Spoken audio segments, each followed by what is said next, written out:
니콜라 테슬라에 대해 들어보셨을 거예요. 이집트의 대피라미드에 대해서도 분명히 들어보셨을 겁니다. 하지만 테슬라가 피라미드를 둘러싼 고대 미스테리를 밝혀냈을지도 모른다는 건 알고 계셨나요? 잠깐, 뭐라고요? 크로스오버 에피소드인가요? 아니요, 피라미드의 비밀이 코앞에 숨겨져 있을 가능성이 매우 높아요. 먼저 피라미드에 대해 우리가 알고 있는 걸 다시 한번 정리해볼게요. 피라미드의 신비로운 점은 무엇일까요? 그저 오래되고 기이한 건물 아닌가요? 가장 큰 의문 중 하나는 피라미드가 건축된 방식이에요. 어떤 사람들은 피라미드가 인간의 손과 힘만을 사용하여 만들어졌다고 생각하지만 다른 사람들은 우리가 아직 모르는 어떤 종류의 에너지원이 있었을 것이라고 생각해요. 외계인이 도와준 건 아닐까? 농담입니다. 하지만 피라미드 건설에 미지의 에너지원이 사용되었다는 생각은 오래전부터 존재해 왔어요.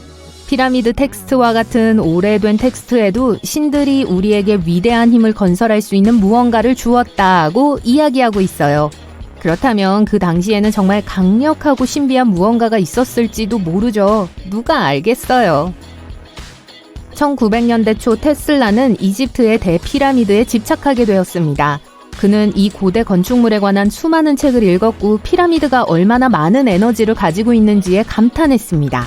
당시만 해도 전기에 대해 잘 아는 사람이 많지 않았기 때문에 테슬라는 피라미드에 어떤 첨단 기술이 숨겨져 있지 않을까 궁금해하기 시작했습니다. 그는 피라미드의 힘이 전자기학과 관련이 있다는 생각을 했고 그 수수께끼를 풀기 위해 많은 시간과 노력을 쏟았죠. 테슬라는 대피라미드에 대해 꽤 특이한 이론을 가지고 있었어요. 그는 피라미드가 실제로 전기를 저장하고 전달할 수 있으며 이를 통해 주변 지역에 전력을 공급할 수 있다고 생각했습니다. 또한 피라미드가 일종의 수정 에너지를 사용하여 지어졌다는 이론을 가지고 있었습니다. 그는 피라미드 내부의 방에 전자기장을 제어할 수 있는 초강력 수정이 있을 수 있다고 믿었어요. 그게 다가 아닙니다. 테슬라는 피라미드를 만드는 데 사용된 재료에 태양과 달의 에너지를 가둘 수 있는 특성이 있다는 생각도 가지고 있었습니다. 단지 약간의 에너지가 아니에요. 그는 피라미드가 실제로 도시 전체를 밝히거나 어두운 곳에 밝게 비출 수 있는 거대한 에너지장을 만들 수 있다고 생각했어요. 피라미드가 전기를 생산하고 기계를 작동시키는 거대한 발전소로 사용될 수 있다고 생각했죠. 심지어 피라미드가 어떻게든 우주 에너지와 연결되어 있어 영적 깨달음과 치유에 사용될 수 있다고 믿었습니다. 어쨌든 이런 아이디어는 그저 허무맹랑한 게 아니었어요. 그는 고대 유물과 텍스트, 상형 문자, 그림 등 피라미드에 대해 할 수 있는 모든 것을 진지하게 연구했습니다. 그리고 피라미드가 에너지 증폭기로 설계되었으며 건설 과정에서 알려지지 않은 에너지원이 사용되었다는 생각을 하게 됐죠. 어떤 사람들은 이러한 이론을 생각해낸 테슬라가 괴짜라고 생각했습니다. 하지만 그의 아이디어는 오늘날 우리가 피라미드를 생각하는 방식에 큰 영향을 미쳤습니다. 연구원들과 학자들은 수년 동안 그의 이론을 파헤쳐 고대 건축물을 둘러싼 가장 큰 미스테리를 밝혀내는 데 사용해왔어요. 예를 들어 최근 과학자들은 이론 물리학을 사용하여 이집트의 대피라미드가 특정 전파에 어떻게 반응하는지 조사했습니다. 그들은 전파의 길이가 일정하면 피라미드가 방 내부에 에너지를 집중시켜 바닥 아래에 모을 수 있다는 사실을 발견했어요. 과학자들은 이 사실을 알아내기 위해 많은 계산을 했습니다. 먼저 어떤 전파 파장이 가장 효과적일지 생각했어요. 그런 다음 피라미드가 전파에 어떻게 반응하는지에 대한 모델을 만들었죠. 그리고 전파에서 얼마나 많은 에너지가 흡수되거나 퍼질지를 알아냈습니다. 마지막으로 파장이 피라미드에 부딪혔을 때 에너지가 피라미드 내부에서 어떻게 움직이는지 확인했어요. 이 모든 것을 설명하기 위해 과학자들은 다중극 분석이라는 것을 사용했습니다. 다중극 분석은 복잡한 물체를 더 간단한 부분으로 분해하는 방법이에요. 그러면 각 부분이 들어오는 에너지와 어떻게 상호작용하는지 볼 수 있습니다. 퍼즐을 분해하여 각 조각이 어떻게 서로 맞는지 확인하는 것과 같아요. 연구원들은 이 모든 것이 미래에 어떻게 사용될 수 있는지에 관심이 있습니다. 연구진은 피라미드와 같은 일을 할 수 있는 아주 작은 입자를 빛으로 만들고자 합니다. 입자의 크기, 모양, 재질을 변경함으로써 빛이 입자 주변에서 어떻게 움직이는지 제어할 수 있습니다.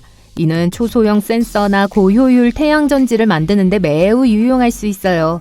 과학자들은 연구를 진행하면서 몇 가지 추측을 해야 했습니다. 그들은 피라미드 내부에 숨겨진 공간이 없으며 피라미드를 만드는 데 사용된 재료가 모두 동일하다고 가정했습니다. 이러한 추측에도 불구하고 그들은 꽤 놀라운 발견을 해냈습니다. 테슬라가 시대를 앞서 나갔다는 유일한 증거는 피라미드 연구뿐이 아닙니다. 당시에는 비현실적으로 보였지만 오늘날 과학자들과 애호가들이 재평가하고 구현을 시도하는 테슬라의 프로젝트가 많이 있어요. 테슬라의 가장 야심찬 프로젝트인 워든클리프 송전탑에 대해 이야기해볼게요. 1900년 당시 테슬라는 이미 미국 전기공학계의 거물이었어요. 사람들은 그의 놀라운 발명품과 전류의 전쟁에서 토마스 에디슨을 능가하는 성과를 거두었다는 사실에 놀라움을 금치 못했죠. 하지만 테슬라는 현실에 안주하지 않았습니다. 그는 가장 야심찬 프로젝트인 워든클리프 송전탑 건설에 착수하기로 결정했습니다. 1901년에서 1905년 사이에 건설된 이 송전탑은 테슬라의 획기적인 아이디어 중 하나에 기반한 것이었어요. 테슬라는 글로벌 무선 통신 시스템을 만들어 불가능을 가능케 하겠다는 비전을 가지고 있었어요. 지구 자체를 도체처럼 사용하여 음악, 뉴스, 주식시장 보고서, 보안 군사통신, 심지어 팩시밀리 이미지까지 전송하는 것이었죠. 익숙하게 들리시죠? 네, 오늘날 우리가 사용하는 인터넷과 비슷하게 들리지만 전선을 사용하지 않는다는 점만 달라요. 하지만 테슬라는 훨씬 더 큰 꿈, 즉 무선으로 전력을 전송하는 것을 염두에 두고 있었습니다. 테슬라는 이미 테슬라 코일 변압기를 사용하여 전선 없이도 고주파 신호를 전송할 수 있다는 사실을 증명했으며 이를 계기로 무선 에너지 전송에 대한 집착이 시작되었습니다. 그의 비전은 우리가 통신하는 방식을 혁신하는 것뿐만 아니라 지구의 자연 에너지를 활용하여 전 세계에 전류를 전송하는 방법을 찾는 것이었어요. 테슬라는 인류의 이익을 위해 사용할 수 있는 무료 에너지가 우리 주변에 풍부하다고 믿었어요. 1899년 그는 극비 실험에서 지구 상층 대기를 통해 전력을 전송하는 것이 가능하다는 확신을 얻었습니다. 이것이 바로 워든클리프 타워가 탄생하게 된 계기예요. 이 타워는 전 세계에 무선 에너지를 공급하는 전 세계 타워 네트워크의 프로토타입 스테이션이 될 예정이었습니다. 안타깝게도 테슬라에게는 이 프로젝트를 실현할 수 있는 자원이나 투자자들의 인내심이 부족했습니다. 온갖 재정적 문제와 장애물에 부딪혔고 1917년 미완성된 타워는 테슬라의 빚을 갚기 위해 마침내 철거되어 고철로 팔렸어요. 이제 타워는 아무리 위대한 천재라도 때때로 자신의 꿈을 이루지 못할 수 있다는 슬픈 사실을 상기시켜줍니다. 하지만 원래 붉은 벽돌로 지어진 실험실은 여전히 그 자리에 남아있으며 테슬라 연구소 중 유일하게 살아남은 곳입니다. 재밌는 사실은 2017년에 한 영화 제작진이 놀라운 발견을 했다는 거예요. 영화 제작진은 지표2과 레이더를 이용해 워든클리프 주변 지역을 탐사했고 그 결과 부지 아래 수백 미터에 이르는 일련의 터널을 발견했습니다. 이 터널의 용도는 정확히 밝혀지진 않았지만 사람들은 수년 동안 이 터널이 테슬라의 원대한 계획의 일부라고 추측해왔어요. 물론 워든클리프는 전 세계 테슬라 애호가들의 주요 랜드마크입니다. 언젠가 마침내 터널의 수수께끼를 풀게 될지도 모르죠. 하지만 그렇지 않더라도 테슬라의 유산과 그의 놀라운 아이디어는 계속 이어질 것입니다. 곰팡이는 어디에나 있어요. 냉장고에 있는 오래된 레몬에 덮인 걸 봤을 수도 있어요. 네, 곰팡이입니다. 매트리스와 욕실 타일에서 곰팡이를 발견할 수도 있어요. 전 세계에는 수백만 종의 곰팡이가 존재할 수 있고 그중 대부분은 아직 발견되지 않았어요. 곰팡이 중에는 냉장고의 어두운 구석에 있는 곰팡이처럼 인체에 무해한 것도 있어요. 그리고 다른 것들은 살아있는 생물을 좀비로 만들 수 있어요. 이건 영화가 아니라 현실입니다. 열대우림을 방문해서 동충하초 곰팡이가 어떻게 곤충의 삶을 악몽으로 바꾸는지 살펴볼게요. 거의 보이지 않는 작은 곰팡이 포자가 공중에 떠다니다가 개미의 등에 떨어집니다. 개미는 아무것도 눈치채지 못하고 하루 종일 군집을 위해 일해요. 그 사이 포자는 개미의 몸을 뚫고 들어가요. 며칠 후 개미의 행동이 이상해집니다. 불쌍한 개미는 떨고 잠을 잘 못 자고 먹이를 충분히 먹지 않아요. 다른 개미들은 이 개미를 위협으로 여기며 개미집에서 쫓아내요. 하지만 감염된 개미는 더 이상 자신의 삶을 통제할 수 없기 때문에 돌아오려 하지 않죠. 곰팡이는 그 안에서 번식해요. 곤충의 피를 통해 몸 전체로 퍼져요. 곰팡이는 천천히 신경계 전체를 점령하고 근육을 제어하기 시작하며 뇌에 영향을 미쳐요. 개미의 행동을 변화시키고 개미의 의지와는 다르게 곰팡이가 원하는 방향으로 움직이게 만들어요. 이 시점에서 동물은 좀비로 변해요. 개미는 혼자 숲속을 돌아다니며 높은 곳을 찾아요. 풀잎, 식물 또는 덤불이 될 수 있어요. 다음으로 개미는 25cm 높이로 올라가 턱으로 줄기를 단단히 잡아요. 개미를 제거할 수 있는 건 아무것도 없어요. 개미는 더 이상 턱을 이완할 수 없기 때문이죠. 곤충은 며칠 동안 그곳에서 기다려요. 이 모든 시간 동안 곰팡이는 개미를 먹고 천천히 자라요. 개미로부터 다른 쪽으로 나오고 뒤틀리고 다른 방향으로 갈라져요. 그런 다음 기생충이 자라서 위로 올라와 수천 개의 작은 포자를 공기 중으로 방출해요. 포자는 숲 곳곳을 날아다니며 물이나 나뭇잎, 동물의 털, 숲속을 걷는 사람의 머리카락에 떨어져요. 이러한 거의 모든 장소에서 포자는 오래 살지 못해요. 하지만 일부는 숙주를 찾아요. 일부 포자는 일하는 개미가 있는 부위에 묻을 수 있어요. 그리고 곰팡이가 그들 중 일부에 떨어지면 모든 것이 다시 시작되죠. 이제 이 작은 괴물이 진화해서 사람들을 공격하기 시작한다고 상상해보세요. 과학자들은 인간의 체온이 곰팡이에 비해 너무 높기 때문에 이것이 불가능하다고 말했어요. 하지만 결국 지구 전체의 온도가 점차 상승하고 있잖아요. 이건 곰팡이가 온난화에 적응할 것임을 의미하죠. 그런 사건이 발생한다면 작은 포자가 귀, 코, 입을 통해 인체에 침투해서 혈액으로 들어가요.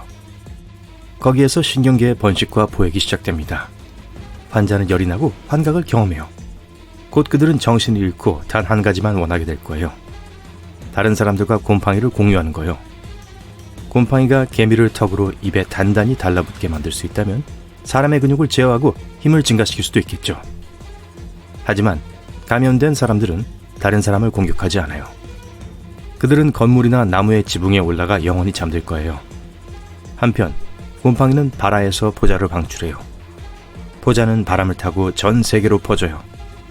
감염 첫 몇 주 동안 사람들이 아직 충분히 준비되지 않은 상태에서 곰팡이는 빠르게 퍼져 지구를 장악할 거예요. 접촉을 피한 남은 생존자들은 지하에 숨어 벙커를 건설할 거예요. 그러면 우선 방독면이 금보다 더 귀해질 거죠. 하지만 인류의 생존이 사업보다 더 중요하다는 것을 사람들이 깨닫게 되면 방독면이 대중적으로 보급되겠죠. 끔찍하게 들릴지 모르지만 이 모든 것은 좋은 소식이에요. 감염자로부터 도망쳐서 그들과 싸울 필요가 없기 때문이죠. 모든 도시에 격리구역이 도입될 거예요. 사람들은 강력한 공기 환기 시스템을 갖춘 건물 내부에서 생활하고 방독면을 쓴 채로만 밖으로 나갈 거예요. 자신이 감염된 것을 알게 되면 침착하게 경찰에 알리고 도시를 떠날 거예요. 그들은 식량을 공급받고 그를 사랑하는 주변 사람들은 감염자가 잠들 때까지 방독면을 쓰고 그들과 함께 있어도 된다는 허가를 받게 됩니다. 거리 곳곳에 곰팡이가 있을 거예요. 건물의 지붕과 벽에 거대한 버섯 농장이 어떻게 자라는지 볼 수 있어요.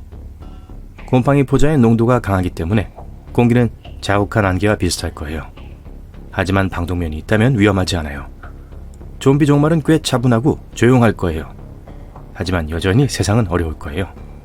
곰팡이 때문이 아니라 다른 사람들 때문에요. 모든 도시가 정돈되지는 않을 겁니다. 무정부 상태가 세상을 지배할 거예요. 방독면을 쓴 약탈자와 강도가 거리를 걸어 다닐 거고요. 식량을 구하는데 많은 노력이 필요할 거예요.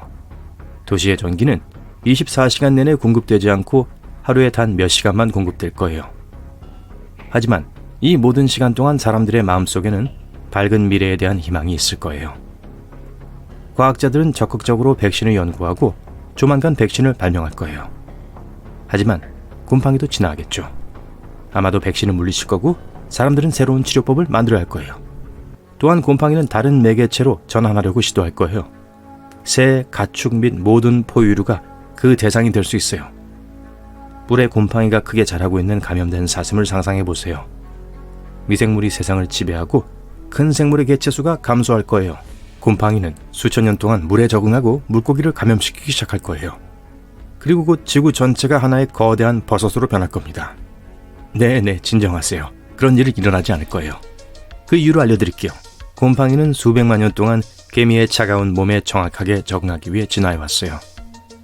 곰팡이의 자체적 능력은 개미 옆에 사는 특정 곤충만을 감염시키도록 설계되어 있어요. 예를 들어 태국의 곰팡이는 로스앤젤레스 어딘가에 있는 개미를 감염시킬 수 없어요. 그러니까 곰팡이가 갑자기 인간을 공격할 수 있게 될까봐 걱정하지 마세요. 진화에는 갑작스러움이 없어요. 길고 어려운 과정이죠. 또한 곰팡이가 온혈 복균자로 전환할 이유가 없어요. 개미의 환경에서도 잘 적응하고 번식에도 문제가 없거든요. 개미가 한 종으로 사라지고 사람들이 곰팡이 옆에 살기 시작하면 곰팡이는 진화를 시작할 거예요. 하지만 수천 또는 수백만 년의 유전적 변화가 필요할 수 있어요. 그래도 긴장을 늦추지 마세요. 인간을 감염시킬 수 있는 모든 조건을 충족한 곰팡이 종류가 있습니다. 칸데다 오리스라는 곰팡이가 바로 그것인데요. 2009년 일본에서 발견되어 과학자들에게 충격을 안겨준 이 균은 사람의 몸속에서 발견됐어요. 생물학자들은 일부 지역의 기온 상승으로 인해 곰팡이가 진화할 수 있다고 말했어요. 몇 년 후 이 곰팡이는 전 세계 여러 나라에서 발견됐어요. 항진균제는 거의 도움이 되지 않아요. 초기에는 증상을 파악하기 어려워요. 그리고 감염의 결과는 특히 면역력이 약한 사람들에게 심각할 수 있어요. 과학자들은 이 미생물에 대해 우려하고 있지만 이미 백신을 만들고 있어요. 이 약은 생쥐의 곰팡이를 퇴치하는 데 도움이 됐고 곧 의사들이 인간을 위한 백신을 출시하기를 바라요. 감염은 혈액, 타액, 가래 등 사람의 체액을 통해 발생해요. 곰팡이는 지구상에서 별개의 왕국이에요.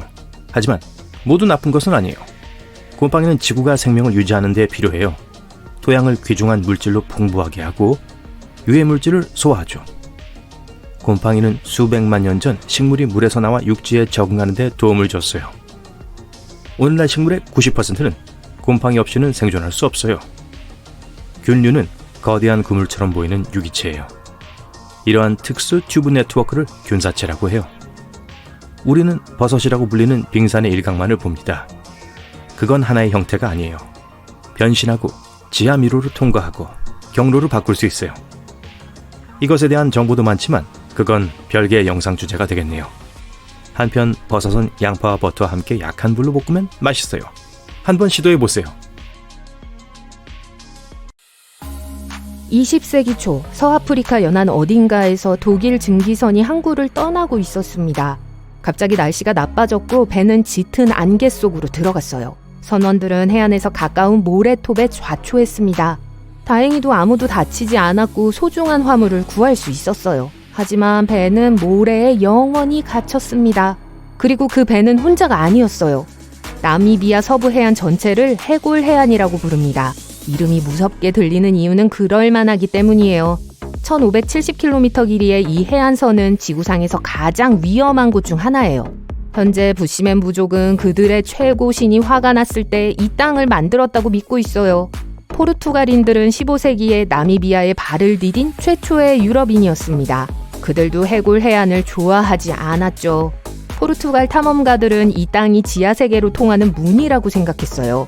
이곳은 나미부 사막과 대서양이 만나는 곳입니다. 위험할 수도 있지만 실제로는 아름답고 유네스코 세계 문화유산으로 지정되어 있어요. 해골 해안에 홍보 담당자가 있었다면 출근 첫날에 그만뒀을 거예요. 이 지역은 지리와 역사 때문에 관광객에게 친숙하지 않습니다. 모래와 파도 아래에는 아무것도 모르는 선원들을 노리는 비밀 해류가 숨어 있어요. 벤게울라 해류라고 해요. 이 해류는 남부 아프리카 해안을 따라 북쪽으로 흐르죠.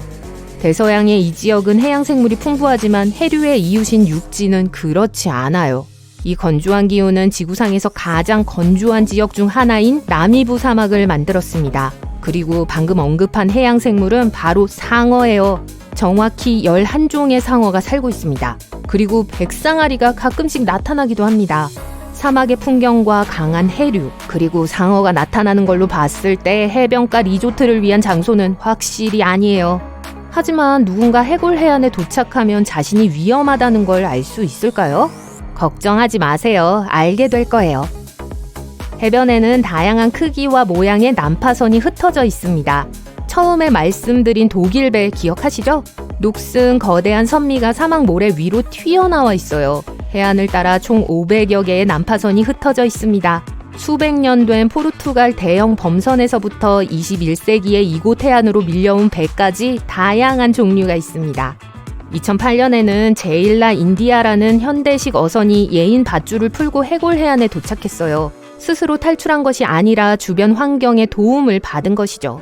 하지만 고철이 되기보다는 해변의 관광 명소가 되는 것이 더 나을 거예요. 어선은 원래 고철이 될 예정이었거든요. 불쌍해라. 해골 해안의 가장 유명한 유적은 더니든 스타의 난파선입니다. 1942년 영국 화물선이 이곳에서 좌초했습니다. 그 후 대규모 구조작전은 선원들에게 이곳이 왜 그렇게 위험한지를 보여줍니다.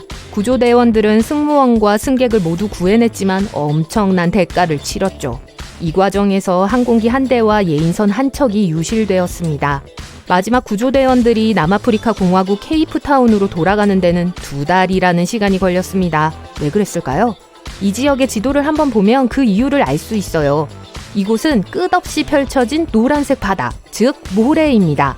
이곳에는 도로가 거의 없기 때문에 해골 해안은 육로로 접근하기 어려워요. 법적인 장애물도 있습니다. 이 지역으로 운전하려면 특별 허가가 필요해요.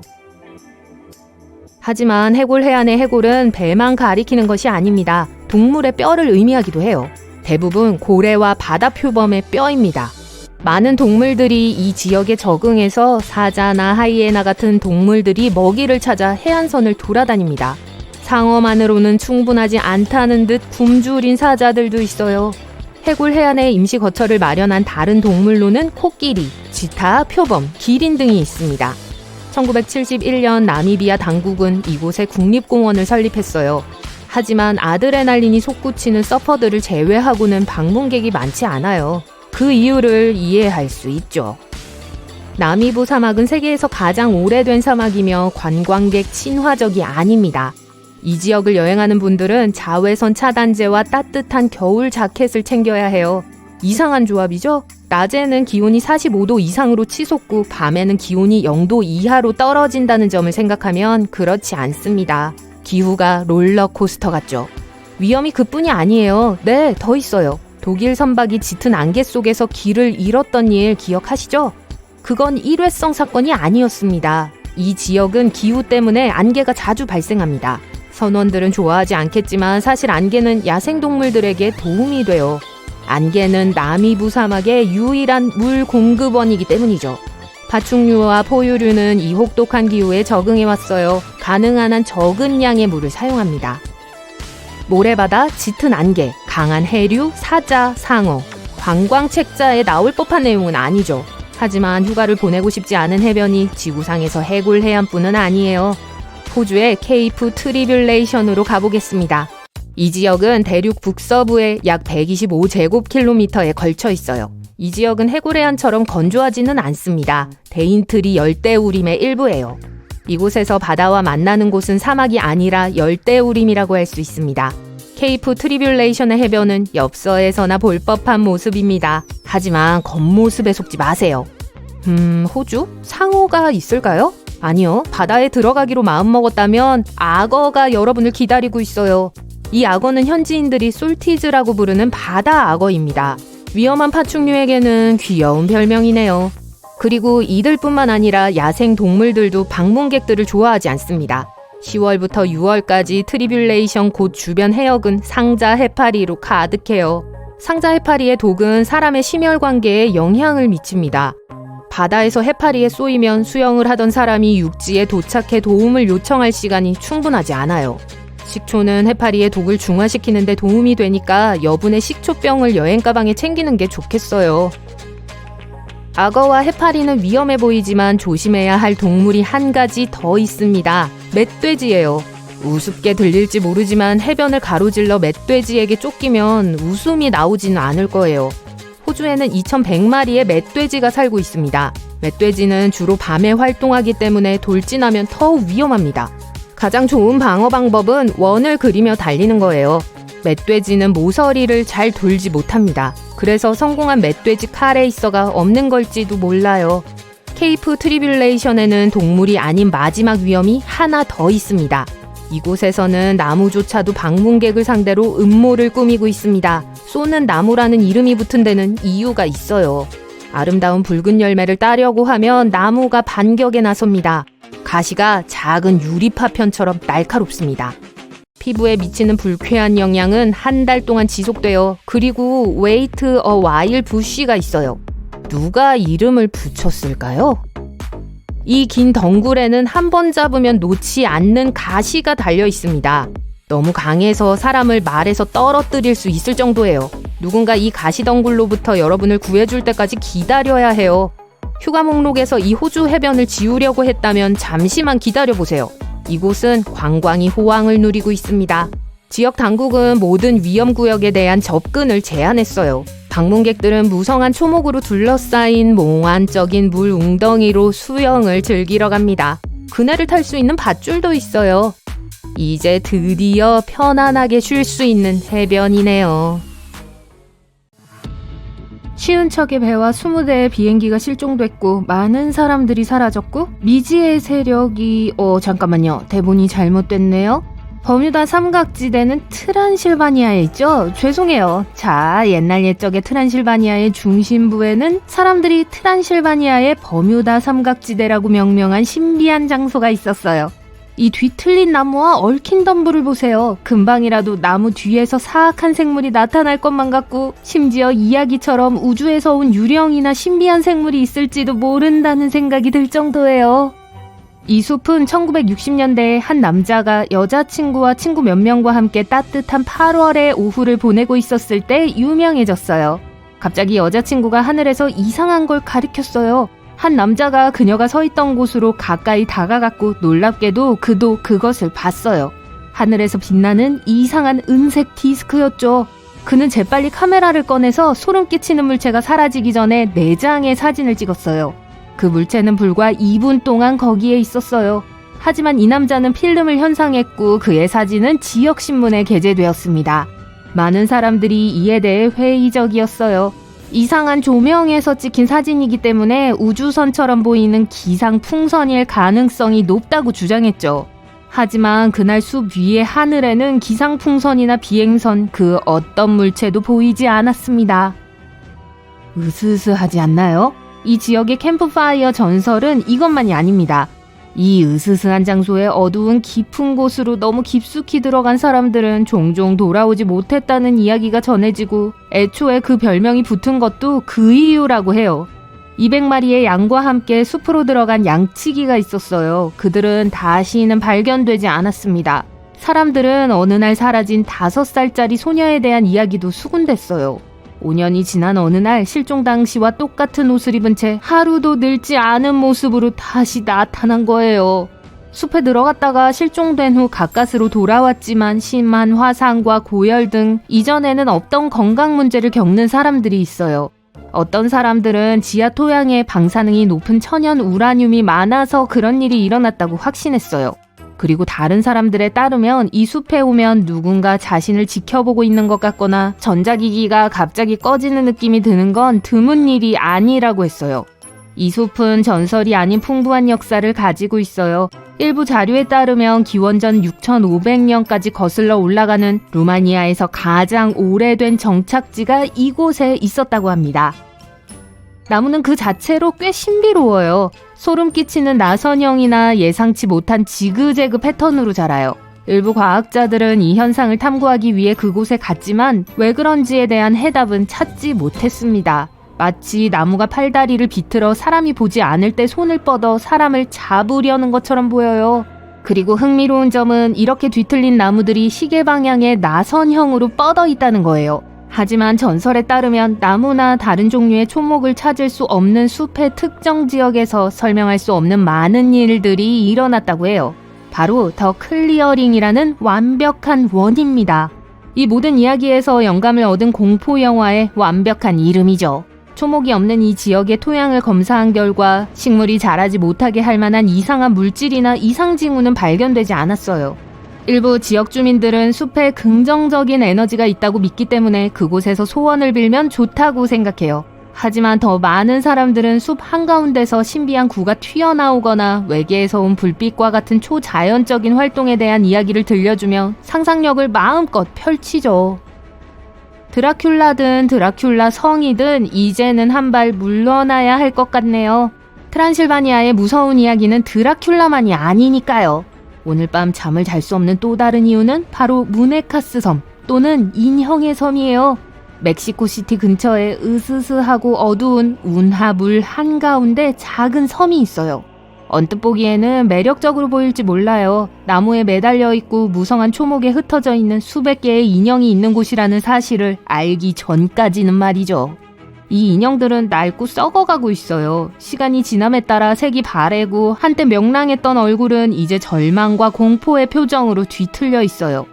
이 불안한 장소 뒤에는 슬픈 이야기가 있습니다. 50여 년 전 가족을 떠나 섬에서 홀로 살던 은둔형 외톨이 돈 줄리안 산타나가 이 섬에 살았다고 해요. 그는 운하에서 잃어버린 인형을 강박적으로 수집하기 시작했어요. 더 많은 인형을 얻기 위해 자신이 키운 인형을 지역 주민들과 거래하기도 했다는 이야기가 전해집니다. 그 남자는 인형을 닦거나 고치는데 전혀 관심을 보이지 않았어요.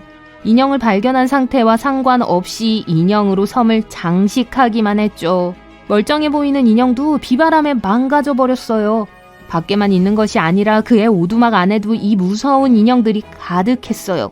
많은 사람들이 이곳이 저주받은 곳이라며 두려워했어요. 하지만 인형이 섬을 지켜준다고 믿는 사람들도 있었죠. 런던 북쪽 교회로 이동하면 신비한 하이게이트 묘지를 만날 수 있습니다.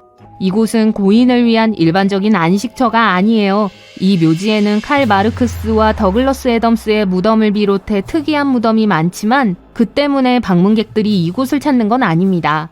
사람들은 이곳에 뱀파이어를 포함한 온갖 종류의 으스스한 생물이 출몰한다는 전설 때문에 이곳을 찾아요. 네, 붉은 눈과 날카로운 송곳니로 무덤 위를 맴도는 그림자 같은 존재에 대한 이야기는 결코 지루할 틈이 없어요. 하지만 이곳이 항상 이렇게 으스스했던 건 아니에요. 19세기 중반에 조성된 이곳은 한때 무덤을 삼킬 듯이 무성한 초목과 무너져 내리는 비석들로 방치되어 있었어요. 하지만 이 전설은 1970년대에 이 묘지가 여러 공포 영화에 등장하면서 장소 자체와 함께 인기를 얻게 됐죠. 심지어 자칭 뱀파이어 헌터라고 자처하는 방문객도 있어요. 런던에서 차로 조금만 가면 플럭리라고 하는 평화롭고 매력적인 마을이 있어요. 적어도 첫눈에는 그렇게 보이죠. 사람들은 플럭리가 영국에서 가장 유령이 많이 나오는 마을이라고 수군대요. 구불구불한 거리를 지나가다 보면 유령이 출몰한다는 전설이 전해지는 여러 장소를 만나게 될 거예요. 그중 상당수는 4세기 이상 영주의 지위를 누렸던 대린 가문과 관련이 있어요.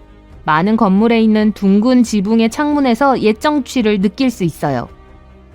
수백 년 전 대린경이 적에게 붙잡혔을 때 탈출했다는 전설이 전해져요. 이 창문 중 하나를 정면으로 뛰어넘었다고 하는데요. 이 대담한 행동을 기념하기 위해 저택과 마을의 모든 창문은 같은 스타일로 만들어졌어요. 저택은 1951년에 불타버렸지만 대린경의 탈출의 유산은 매력적인 플럭리 마을에 고스란히 남아있죠. 어떤 사람들은 플럭리가 소위 비명을 지르는 나무로 둘러싸여 있다고 말하는데 그곳에서 일어난 초자연적인 사건에 대한 많은 전설이 있어요. 이 숲에는 멋진 산책로가 있지만 솔직히 말해서 제 용기로는 낮에만 갈 수 있을 정도인 것 같아요. 그럼 구부러진 숲은 어때요?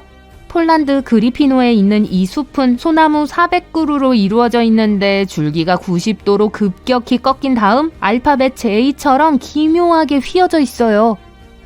1930년대 초에 누군가가 이 나무들을 심었지만 어떻게 나무들이 모두 같은 곡선을 갖게 됐는지는 아직 명확하게 밝혀지지 않았어요. 한 과학자는 이것이 중력에 대한 전형적인 반응처럼 보인다고 말했습니다. 식물은 줄기가 중력과 수평을 이룰 때 스스로 방향을 바꿀 수 있는 특별한 메커니즘을 가지고 있어요. 따라서 이 나무들은 배나 가구를 만들기 위해 이런 식으로 자랐을 수도 있어요. 물론 인간의 상상력은 과학을 훨씬 뛰어넘죠. 많은 사람들이 나무에 깃든 정령이나 우주에서 온 신비한 생명체가 나무를 이렇게 만들었다는 이야기로 이 나무의 존재를 설명하려고 했어요. 좋아요, 가보죠. 팝콘 좀 가져올게요. 암흑의 날은 인류 역사상 몇 번밖에 일어나지 않은 신비한 자연현상입니다. 그저 일식이나 기상현상으로 치부할 수도 있어요. 하지만 실제로는 매우 소름 끼치는 일이고 우리는 왜 그런 현상이 일어나는지 전혀 알지 못해요. 그렇다면 이 어두운 날은 무엇일까요? 뭐가 그렇게 이상할까요? 한번 알아보도록 해요. 태양이 꺼졌어요. 어떡하죠? 1938년 9월 18일 시베리아 야마 아래의 주민들이 기상학자들에게 물었습니다. 아침에 사람들은 일하러 가는 대신 모두 기상 관측소에 모였어요. 그들은 대답을 기다리고 있었어요. 그날 그들이 설명할 수 없는 것을 목격했기 때문이었습니다. 나중에 블랙데이라는 별명을 붙인 일시이기였어요. 천문학자들이나 기상학자들은 그 당시에 무슨 일이 일어났는지 설명할 수 없었습니다. 그 사람들 중 한 명은 사건을 이렇게 묘사했어요. 오전 8시 30분에 빛이 줄어드는 것을 알아챘어요. 동시에 구름이 황갈색, 때로는 척갈색을 띠기 시작했죠. 오전 9시가 되자 빛이 완전히 달라졌어요. 마치 어두운 빛 필터를 통해 세상을 보는 것 같았습니다. 구름의 갈색이 짙어졌습니다. 오전 10시 30분경 하늘과 땅의 빛과 색이 크게 다르지 않았어요. 모든 것이 같은 색으로 보였어요. 검은색, 빛이 전혀 없었죠. 소름 끼치죠? 그리고 그게 다가 아니에요. 또한 도시에서 무선 통신은 완전히 먹통이 됐습니다. 기상학자들은 당국에 연락조차 할 수 없었고 주민들은 어떤 방송도 들을 수 없었어요. 모든 사람들이 영문도 모른 채 어둠에 갇혀 있었습니다. 기상학자들은 여러 개의 조명탄을 발사하기로 했어요. 조명탄 불길은 도시 위에 드리어진 짙은 먹구름을 향해 공중으로 치솟았다가 사라졌어요. 구름이 너무 짙어서 조명탄은 전혀 보이지 않았습니다. 반면에 날씨는 완벽하게 좋았습니다. 모든 것이 조용했습니다. 그리고 이 검은 침묵은 약 1시간 동안 계속됐어요. 그러다가 블랙데이는 시작했을 때와 마찬가지로 갑자기 끝이 났습니다. 더욱 당황스러운 건 그 이상한 구름들이 전혀 흔적을 남기지 않았다는 거예요. 비도 먼지도 아무것도 없었어요. 그 사건 이후 연구원들은 블랙데이가 200에서 250km 주위에 퍼졌다는 것을 알게 됐어요.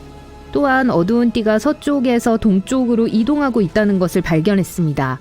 야말반도 남부를 지나 잠시 계속 가다가 완전히 사라졌어요. 이런 현상이 발생한 곳은 야말뿐만이 아니었습니다. 사실 비슷한 일식이 수년 동안 지구의 다른 지역에서 일어나고 있었어요. 예를 들어 뉴 잉글랜드에서요. 1780년 5월 19일 그곳의 사람들은 후에 뉴 잉글랜드의 암흑의 날이라고 불리게 된 사건을 목격했습니다. 하지만 그날은 하루가 아니라 며칠 동안 지속됐어요. 이 사건이 있기 며칠 전 하늘이 노랗게 변했습니다. 5월 19일 대낮이 갑자기 어두워졌어요. 목격자 중 한 명인 조세 플럼 마틴은 나중에 언론에 이렇게 말했습니다. 매우 어두웠습니다. 사람들은 일상적인 일을 계속하기 위해 집에서 촛불을 켜야 했죠. 밤은 나처럼 유난히 어두웠습니다. 그름 냄새가 공기 중에 가득했습니다. 근처의 강은 얇은 재층으로 덮였어요. 진짜 밤이 왔을 때 사람들은 구름을 통해 달이 검붉게 변했다는 것을 알아챘습니다. 불과 며칠 후 사람들은 마침내 구름의 베일을 통해 별을 볼 수 있었습니다. 모든 것이 갑자기 정상으로 돌아왔어요. 아무도 무슨 일이 일어났는지 알지 못했어요. 22년 후인 1802년 6월 2일 엘도라도라는 이름의 스쿠너선이 태평양을 횡단했습니다. 갑자기 그들은 완전한 어둠에 휩싸였습니다. 폭풍도 없었고 바다는 완전히 고요했습니다. 하지만 하늘이 온통 검은 구름으로 뒤덮였어요. 이 구름들은 30분 후에 사라졌고 흔적을 남기지 않았어요. 74년이 지난 후 또다시 어둠의 파도가 1886년 3월 19일 위스콘신에 찾아왔습니다. 오후 3시였고 이번에는 어둠이 매우 짧았어요. 5분에서 10분 정도밖에 지속되지 않았습니다. 도시에 갑자기 밤이 찾아왔어요. 겁에 질린 말들이 우는 소리를 냈고 겁에 질린 사람들이 숨을 곳을 찾느라 허둥댔습니다. 모든 것이 진정되자 지역 신문들은 어둠의 파도가 서쪽에서 동쪽으로 통과했다고 보도했습니다. 일식도 없었고 바람이나 허리케인도 없었어요. 도시의 어둠을 야기할 수 있는 것은 아무것도 없었죠. 마침내 다시 한번 1904년 12월 2일 멤피스에서 일어났습니다. 이 사건에 대한 과학적인 증거가 거의 없었기 때문에 오히려 소문에 가까웠어요. 블러프시티 상공은 맑고 추운 새벽이었습니다. 사람들은 평소처럼 금요일 아침 일을 하고 있었어요. 그러다가 아침 9시경 아무런 경고도 없이 태양이 갑자기 하늘에서 사라졌습니다. 화창한 날이 칠흑 같은 어둠으로 바뀌는 데는 단 1분밖에 걸리지 않았어요. 사람들은 하던 일을 멈췄고 학교의 아이들은 완전히 겁에 질렸습니다. 그리고 이전의 경우와 마찬가지로 날씨는 완벽하게 고요했어요. 그것은 30분 정도 지속되다가 갑자기 끝났습니다. 조금 후 불가사의한 일식에 뒤이어 사나운 폭풍이 도시를 강타했어요.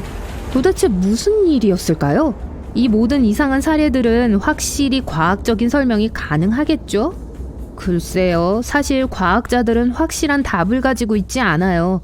이 모든 사건들은 매우 유사하지만 적절한 설명을 전혀 찾을 수 없습니다. 몇 가지 이론을 살펴보도록 할게요. 가장 먼저 떠오르는 생각은 부분 혹은 계기일식이었을 거라는 거예요. 하지만 그렇지 않습니다. 그날에는 일식이 없었습니다. 그리고 이 이론을 고려하더라도 일식이 일어나기 전에 하늘은 점차적으로 어두워져요. 일식 자체는 몇 분밖에 지속되지 않아요. 절대 몇 시간 또는 며칠 동안 지속되지 않습니다. 또한 일식과는 달리 이러한 행사들은 특정 도시에만 지역적으로 발생했어요. 어쩌면 다른 천문학적 사건들이었을까요? 일부 과학자들은 야말에서 일어난 사건 동안 우주 먼지띠가 지구에 닿았다고 믿었어요. 하지만 나중에 그날 어떤 천체도 그 행성에 접근하지 않았다는 것을 알아냈습니다. 좋아요. 다른 원인은요? 산불이었을 수 있어요. 넓은 지역의 숲이 동시에 타오를 때 공기 기둥은 4에서 6km 정도의 높은 곳으로 올라갈 수 있어요. 이 공기 흐름은 재와 다른 불에 탄 물질을 다른 장소로 운반합니다. 그리고 이 모든 것들이 하늘 높이 있기 때문에 거기서 얼어붙어 검은 구름과 비슷한 것으로 변합니다. 아마도 그건 뉴 잉글랜드의 경우였을 거예요. 당시 캐나다에서 여러 산불이 발생했습니다. 미국의 북쪽으로 쉽게 퍼질 수 있었죠. 생각해보세요. 누렇게 변한 하늘, 그름 냄새, 물 위에 재. 모든 것이 논리적으로 들려요. 하지만 이 화재의 이론은 뉴 잉글랜드의 경우에만 설명이 가능해요. 다른 사건들은요? 예를 들어 태평양 가운데에서 산불이 났을 리는 없어요. 좋아요. 다음으로 넘어가죠. 과학자들은 멤피스의 경우가 허리케인 때문일 수 있었다고 설명하려고 했습니다. 하지만 검은 구름은 폭풍우가 오기 전에 도시를 휩쓸었고 폭풍이 부는 동안이나 지난 후가 아니었어요. 그리고 전형적인 폭풍 구름도 아니었습니다. 완전한 밤의 어둠이었어요. 그렇다면 정말 무슨 일이 일어난 걸까요? 현재 기상학자들은 이 현상을 대기 투명성의 국지적 감소라고 부릅니다. 일식과 달리 이 어둠은 밀도가 더 높아요. 또한 작은 지역에만 국한됩니다. 대기의 투명성은 방사선과 빛을 통과시키는 능력이에요. 기본적으로 멀리 있는 물체를 얼마나 잘 볼 수 있을까 하는 것이죠. 예를 들어 공기 중의 먼지, 화산 폭발, 안개 등으로 인해 모든 것이 어둡고 흐릿해질 수 있습니다.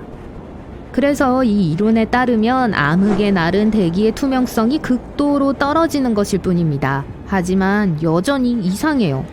그렇다면 모든 것이 짙은 안개 같은 것으로 덮여야 하지 않을까요? 네, 아주 어둡긴 했지만 사람들이 램프에 불을 붙였을 때 시야는 꽤 좋았어요. 태양을 덮고 있는 검은 구름을 제외하고는 아무것도 시야를 막지 않았어요. 다시 말해 이 현상은 설명하기 매우 어렵습니다. 우리가 아는 한 이런 현상은 인류 역사상 대여섯 번밖에 일어나지 않았어요. 다른 사례가 있었다면 기록되지 않았을 겁니다. 이 현상은 예측이 불가능하며 어떻게 일어나는지, 다음은 언제 어디서 발생할지 아무도 알지 못해요. 비록 많은 가설들이 있지만 그중 어느 것도 검증될 수 없습니다. 아마도 미래에 이런 일이 다시 일어난다면 더 잘 연구할 수 있을 거예요. 하지만 현재로서는 암흑의 날은 미스테리로 남아 있습니다. 여러분은 이것에 대한 이론이나 생각을 가지고 있으신가요? 그렇다면 댓글로 남겨주세요. 블랙나이트 위성의 전설은 외계에서 기원한 우주선이 오랜 세월 동안 지구 궤도를 돌고 있다는 걸 말해줍니다. 말도 안 되는 소리 같죠? 하지만 수년에 걸쳐 이 이론의 지지자들은 이걸 증명할 수 있는 많은 증거들을 모았어요. 그러니 보고 직접 한번 판단해 봅시다.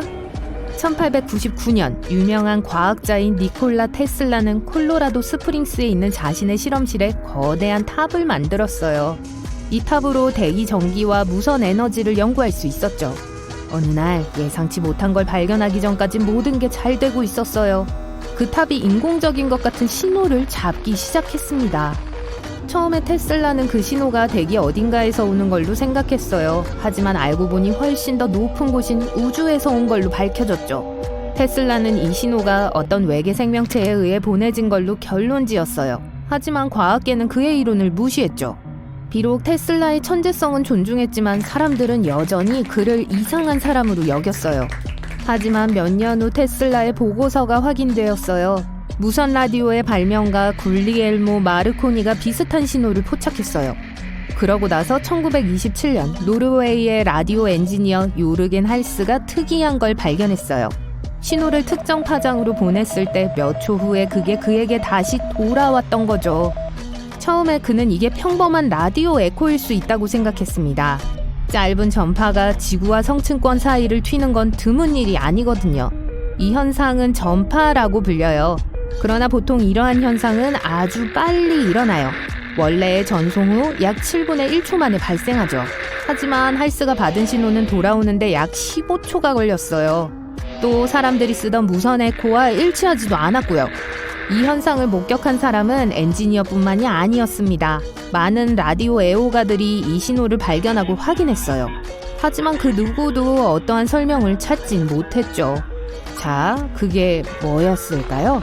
지금까지 테슬라가 옳았던 걸 수도 있을까요? 이걸 분석해보죠. 우선 신호는 존재했고 많은 사람들에 의해 기록되었습니다. 하지만 테슬라와 마르코니의 신호와 할스의 메아리는 완전히 다른 거예요. 사실 테슬라와 마르코니는 펄서에서 오는 신호를 포착한 거였어요. 펄서는 빠르게 회전하는 중성자 별이에요. 펄서는 우리 태양보다 더 큰 별들이 생애 주기를 마칠 때 탄생해요. 그 후 중성자별이 되어 강한 충격을 받아 미친 속도로 회전하기 시작하죠. 동시에 펄서가 방출하는 전파는 아주 멀리 우리 행성에까지 와요. 펄서는 1968년에야 발견되었어요. 그러니까 테슬라와 마르코니가 받은 데이터를 설명하지 못한 건 놀라운 일이 아니에요. 하지만 요르겐 할스는요? 그가 발견한 건 이제 LDE 또는 오래 지연된 에코로 알려져 있습니다. 솔직히 말해서 이 에코들은 여전히 미스테리로 남아있기 때문에 더 복잡한 개념이에요. 과학자들은 LDE가 지구 대기 중에 어떤 것에 의해 야기된 것일 수도 있다고 제안해요.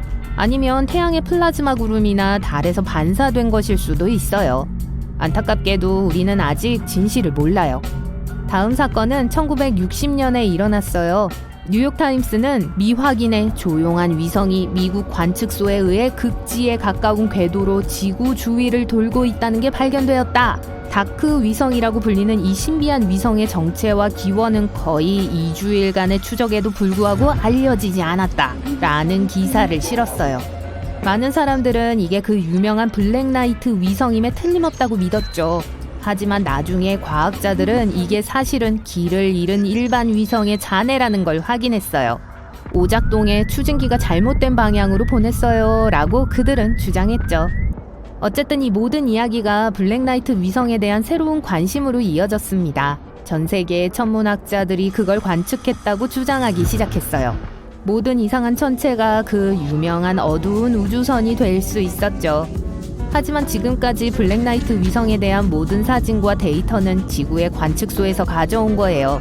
그것의 존재를 증명하거나 반증하기 위해 사람들은 궤도에 있는 목격자들이 필요했어요.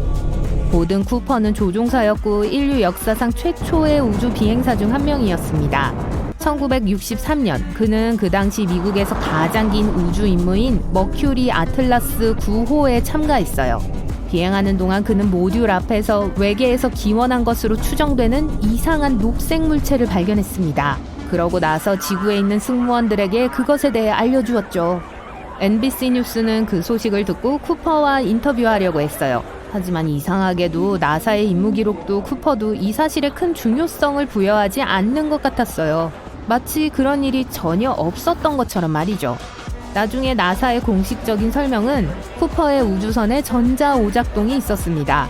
그게 이산화탄소의 수치를 증가시켰고 결국 쿠퍼가 환각을 보게 된 거예요. 쿠퍼는 이 버전에 동의했어요.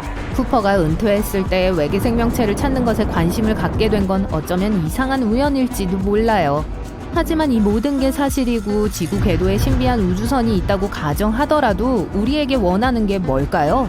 왜 우릴 감시하려고 할까요? 1973년 스코틀랜드의 연구원 덩칸 알라스데어 루나는 이것을 조사하기로 결심해요. 그는 노르웨이 과학자들이 수집한 LDE에 대한 모든 데이터를 모아서 그걸 연구하기 시작했어요. 갑자기 그는 코드를 숨길 수 있는 몇 가지 편차를 발견했습니다.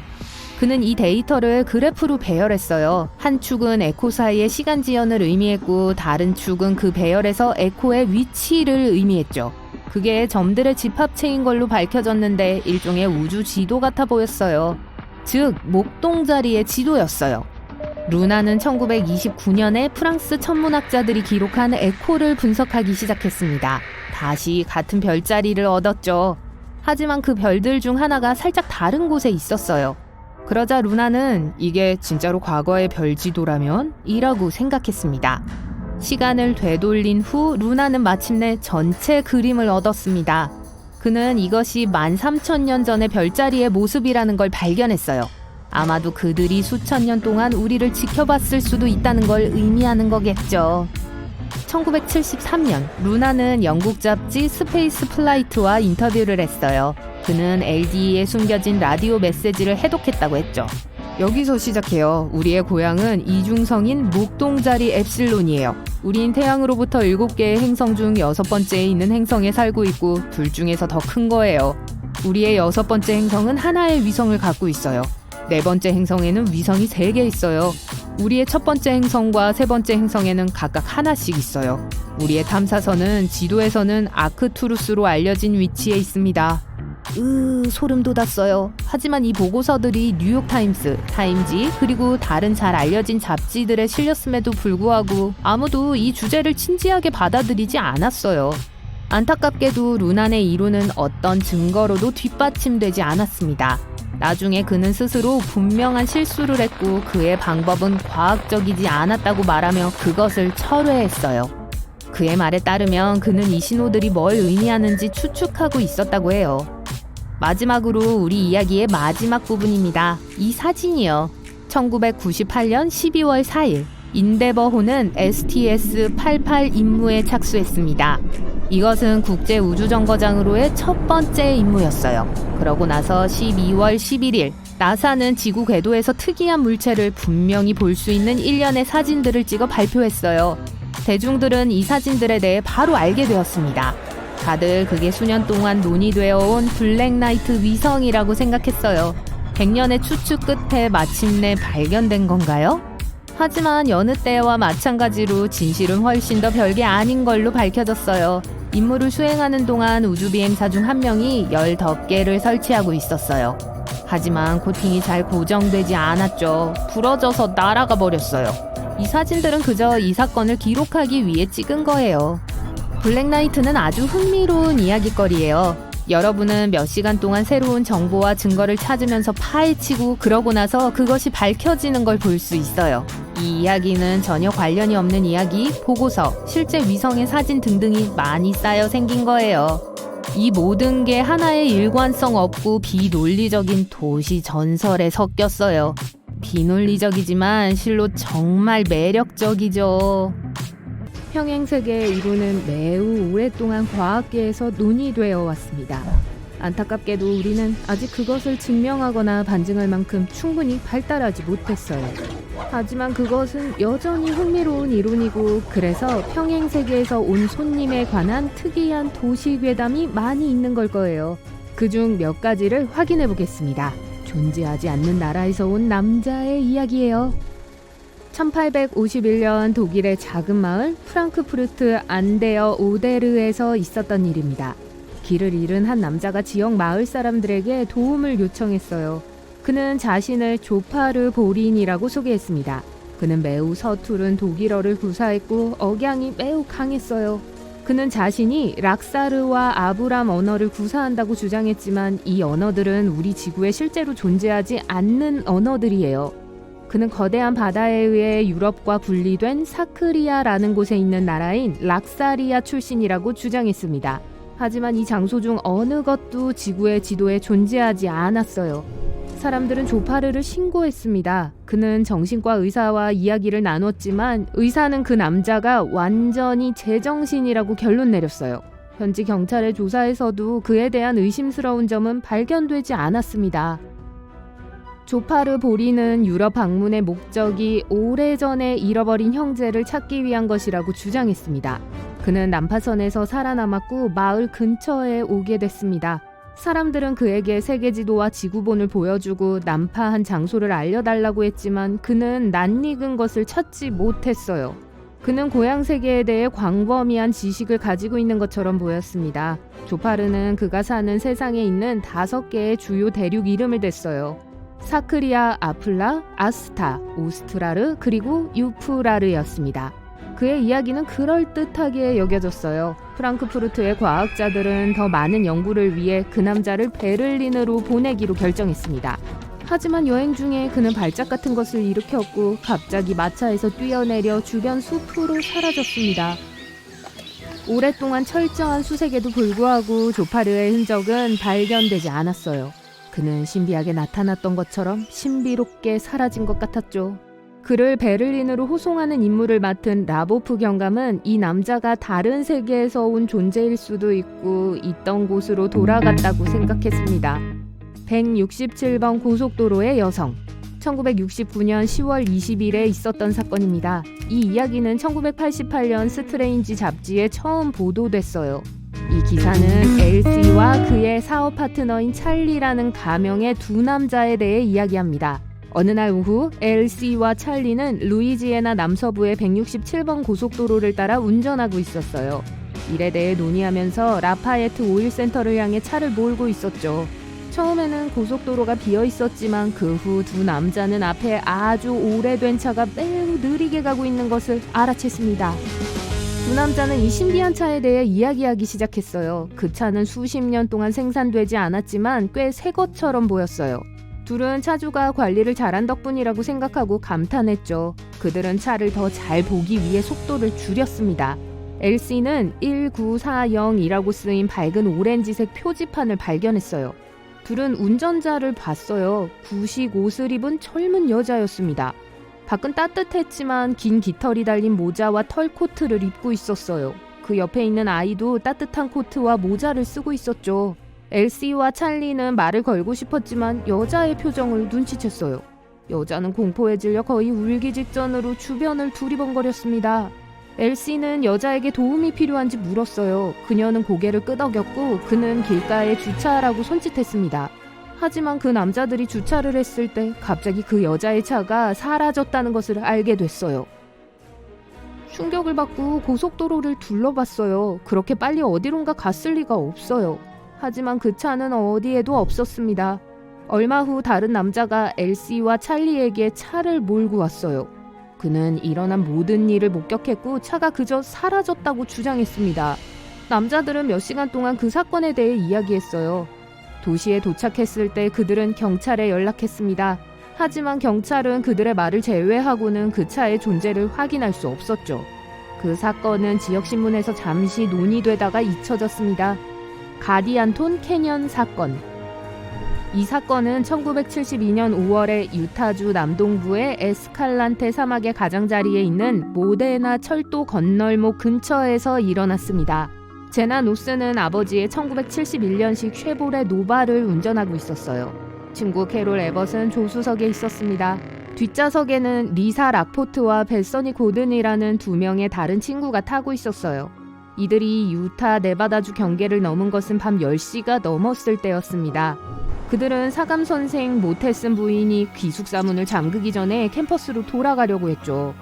유타주 56번 고속도로의 이 구간은 꽤 인적이 드문 곳입니다. 모래와 약간의 식물 외에는 아무것도 없어요. 그들은 마침내 모데나에서 유니언 퍼시픽 철도 건널목을 보고 매우 기뻐했어요. 그러나 철로를 지나자마자 제나는 두 개의 고속도로를 발견했습니다. 하나는 사막으로, 다른 하나는 가디안톤 캐년으로 가는 것이었어요. 소녀들은 협곡으로 가는 길을 택하기로 했습니다. 캠퍼스로 가는 지름길이 될 것이라고 생각했죠. 다른 소녀들이 서로 잡담을 나누고 있을 때 제나는 자동차가 더 이상 아스팔트 위가 아니라 하얀 시멘트 위를 달리고 있다는 걸 알아챘습니다. 조심해! 라고 한 명이 갑자기 소리쳤어요. 그 길은 높은 암벽에서 갑자기 끝이 났어요. 막다른 골목이었죠. 그들은 왔던 길로 되돌아가야 했어요. 제나의 친구들이 이제 차에서 자게 됐다고 불평하는 동안 제나는 풍경이 극적으로 변했다는 것을 알게 되었습니다. 더 이상 사막이 아니었죠. 대신 그 협곡은 밀밭, 소나무 덤불, 앞에 작은 호수가 있는 들판으로 변했어요. 하늘에는 보름달이 빛나고 있었는데 보름달 밤이 아니었기 때문에 이상했습니다. 소녀들은 거기가 어딘지 전혀 알지 못했기 때문에 그저 앞에 보이는 불빛을 향해 차를 몰았어요. 건물이 있었는데 식당일 거라고 생각했어요. 밝은 네온 사인을 보았지만 아무도 거기 쓰인 것을 읽을 수 없었습니다. 이 상징들은 그들이 아는 어떤 언어와도 달랐어요. 갑자기 몇몇 사람들이 건물 밖으로 나왔어요. 그들은 제나의 쉐보레에 충격을 받고 겁을 먹은 것처럼 보였습니다. 그들은 손을 흔들고 뭐라고 외쳤지만 그들의 말을 이해할 수 없었어요. 리사는 그들에게 길을 물어보기로 하고 창문 밖으로 머리를 내밀었습니다. 그러자마자 즉시 무시무시한 비명을 질렀어요. 얼른 도망가! 라고 제나에게 소리쳤습니다. 쉐보레는 건물에서 급히 도망쳤어요. 밝은 헤드라이트가 뒤에서 그들의 차를 비추었습니다. 몇 대의 차량에 쫓기고 있었어요. 이 차량들은 달걀 모양이었고 3개의 바퀴가 있었고 윙윙거리는 소리를 냈습니다. 앞에 있는 길은 협곡으로 다시 이어졌습니다. 제나는 속도를 늦출 시간이 없어서 바로 충돌했어요. 낯선 풍경과 함께 차량들이 사라졌습니다. 소녀들은 다시 사막으로 돌아왔어요. 다행히도 아무도 다치지 않았어요. 육체적으로는요. 하지만 리사는 충격에 휩싸였습니다. 인간이 아니었어요. 라고 계속해서 말했어요. 소녀들은 그녀가 걷도록 부축해야 했죠. 1시간 후에 그들은 유타 고속도로 순찰차를 멈출 수 있었습니다. 경찰에게 그들의 이야기를 했어요. 경찰관이 작성한 보고서의 세부 내용은 복잡하고 혼란스러웠습니다.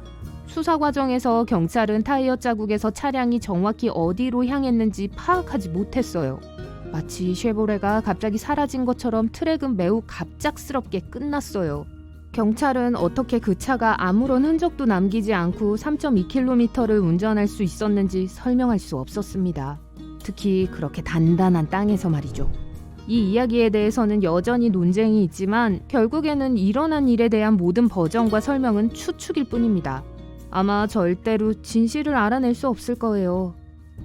이것들은 차원간 여행에 대한 도시 괴담들이었습니다. 물론 이 이야기 중 어떤 것도 사실이라는 증거는 없어요. 종종 진실은 매우 평범한 것으로 밝혀집니다. 예를 들어 다른 현실에서 온 손님이라고 불렸던 유명한 토레드에서 온 남자는 존 알렌 쿠차르 제그라스라는 이름의 단순한 사기꾼으로 밝혀졌어요. 하지만 그럼에도 불구하고 이런 이야기들은 여전히 매우 흥미롭습니다. 1996년 8월 2일 영국 치젤던의 한 벌판에 거대하고 신비한 무늬가 나타났습니다. 아무도 그것들이 어떤 종류의 상징이고 누가 그것을 남겼는지 알지 못했어요. 현지 뉴스에서 이 소식을 전하자마자 사람들은 즉시 추측하기 시작했어요. 가장 인기 있는 버전은 다른 행성에 살고 있는 문명의 메시지라는 거였죠. 최초의 크롭서클은 70년대 미국과 영국의 많은 지역에서 나타났습니다. 어떤 사람들은 이 상징을 고대 마야의 상징과 비교했어요. 또 어떤 사람들은 그것이 다가오는 종말에 대한 메시지라고 생각했습니다. 하지만 다른 문명에서 온 사람이 만든 것이라는 걸 의심하는 사람은 거의 없었어요. 하지만 치젤던의 기하학적 패턴은 다른 모든 것과 달랐는데 8년 후에 일어난 사건 때문이었습니다. 2004년 뉴멕시코에서 온 한 남자가 로스웰에서 17km 떨어진 곳에서 이상한 돌을 발견했어요. 그 돌에는 치젤던의 크롭서클과 같은 무늬가 있었어요. 로스웰은 소문과 전설에 따르면 다른 행성에서 온 우주선이 그곳에 추락한 후에 유명한 장소가 되었다는 것에 주목할 필요가 있습니다. 그래서 그 농부가 그 돌을 발견하고 인터넷에 사진을 올렸을 때 많은 사람들은 그것이 그 우주선에서 나온 것이라고 생각했어요. 돌은 완벽하게 매끄러웠고 문양은 믿을 수 없을 정도로 정교하게 새겨져 있었어요. 하지만 가장 주목할 만한 건 자기적 특성입니다. 자석을 돌의 북쪽 옆에 두면 돌은 시계 반대 방향으로 회전했어요. 자석을 남쪽 부근에 두면 돌은 다른 방향으로 돌았죠. 컴퓨터 단층 촬영과 엑스레이는 돌 내부의 회전을 일으킬 수 있는 어떤 요소도 없다는 것을 보여주었습니다. 그저 매끄러운 돌 조각이었어요. 하지만 로스웰 돌이 정말 우주선의 일부였을까요? 이 질문에 답하기 위해 우리는 1976년 영국으로 가야 합니다. 더그 바우어라는 한 예술가가 그의 친구 데이브 촐리와 인상적인 작품을 만들기로 했어요. 그 당시의 사람들은 단지 몇몇 책과 기록에서만 들판의 이상한 패턴에 대해 들었어요. 물론 이 사건 중 어느 것도 확인된 바가 없었죠. 두 친구는 이 모든 것이 신화에 지나지 않다고 믿었습니다. 그래서 월트셔의 밀밭에 큰 무늬를 그리기로 했어요. 그들은 이 그림이 그렇게 인기를 끌 거라고 예상하지 못했습니다. 많은 신문이 신비로운 원에 대해 보도하기 시작했어요. 수백 명의 기자들이 카메라로 그것을 촬영했고 TV를 보는 사람들은 충격을 받았죠. 그 순간부터 크롭서클은 문화적인 현상이 되었습니다. 사람들은 사실과 허구를 섞었고 점점 더 믿을 수 없는 전설을 만들어냈어요. 어떤 사람들은 원 위의 하늘에서 신비한 불빛을 보았다고 주장했어요. 어쨌든 두 친구는 계속해서 패턴을 그렸고 2009년에야 그들의 비밀을 밝혔습니다. 치젤던의 신비로운 그림도 그들이 그렸어요. 하지만 로스웰 돌은 그들의 작품이 아니었어요. 어쨌든 그들은 그 돌도 가짜라고 했어요. 다른 예술가들이 돌을 깎는 도구를 사용하여 같은 무늬를 그릴 수 있었어요. 세계에서 가장 신비로운 책 중 하나는 보이니치 문서입니다. 아무도 이 책의 저자가 누구인지 모르지만 15세기에 쓰였어요. 250페이지로 구성된 이 문서의 내용은 500년이 넘도록 아무도 이해할 수 없어요. 상상해보세요. 모든 단어들이 알 수 없는 언어로 손으로 적혀 있어요. 거의 모든 페이지가 여성의 이상한 이미지와 알려지지 않은 식물로 장식되어 있습니다. 이 책은 1912년에 처음 발견되었고 즉시 문화적 현상이 됐죠. 많은 과학자들, 여러 언어에 능통한 사람들, 그리고 역사가들은 그 언어를 해독하고 그 의미를 이해하려고 노력했습니다. 그들은 모두가 수수께끼를 풀 수 있도록 그것을 인터넷에 올렸어요. 역사학자이자 작가인 니콜라스 깁스가 그 일을 해낸 것 같습니다. 그는 많은 시간 동안 중세 라틴어와 문학을 공부했어요. 깁스는 그 원고가 중세 의학 논문과 참고서에서 종종 사용되는 라틴어 약자를 포함하고 있다는 것을 알아챘습니다. 깁스는 심지어 이 책이 다른 오래된 의학 참고 문헌의 표절이라는 것도 알아냈어요. 그는 보이니치 문서를 다른 라틴 책들과 비교했고 비슷한 단어들을 많이 발견했어요. 깁스는 이 문서가 여성의 건강에 관한 내용이라고 주장했습니다. 그리고 그 신비로운 꽃들은 진짜 허브와 식물이었어요. 하지만 그렇게 간단하지 않았어요. 니콜라스 깁스는 이 이론을 제시한 많은 사람들 중 한 명입니다.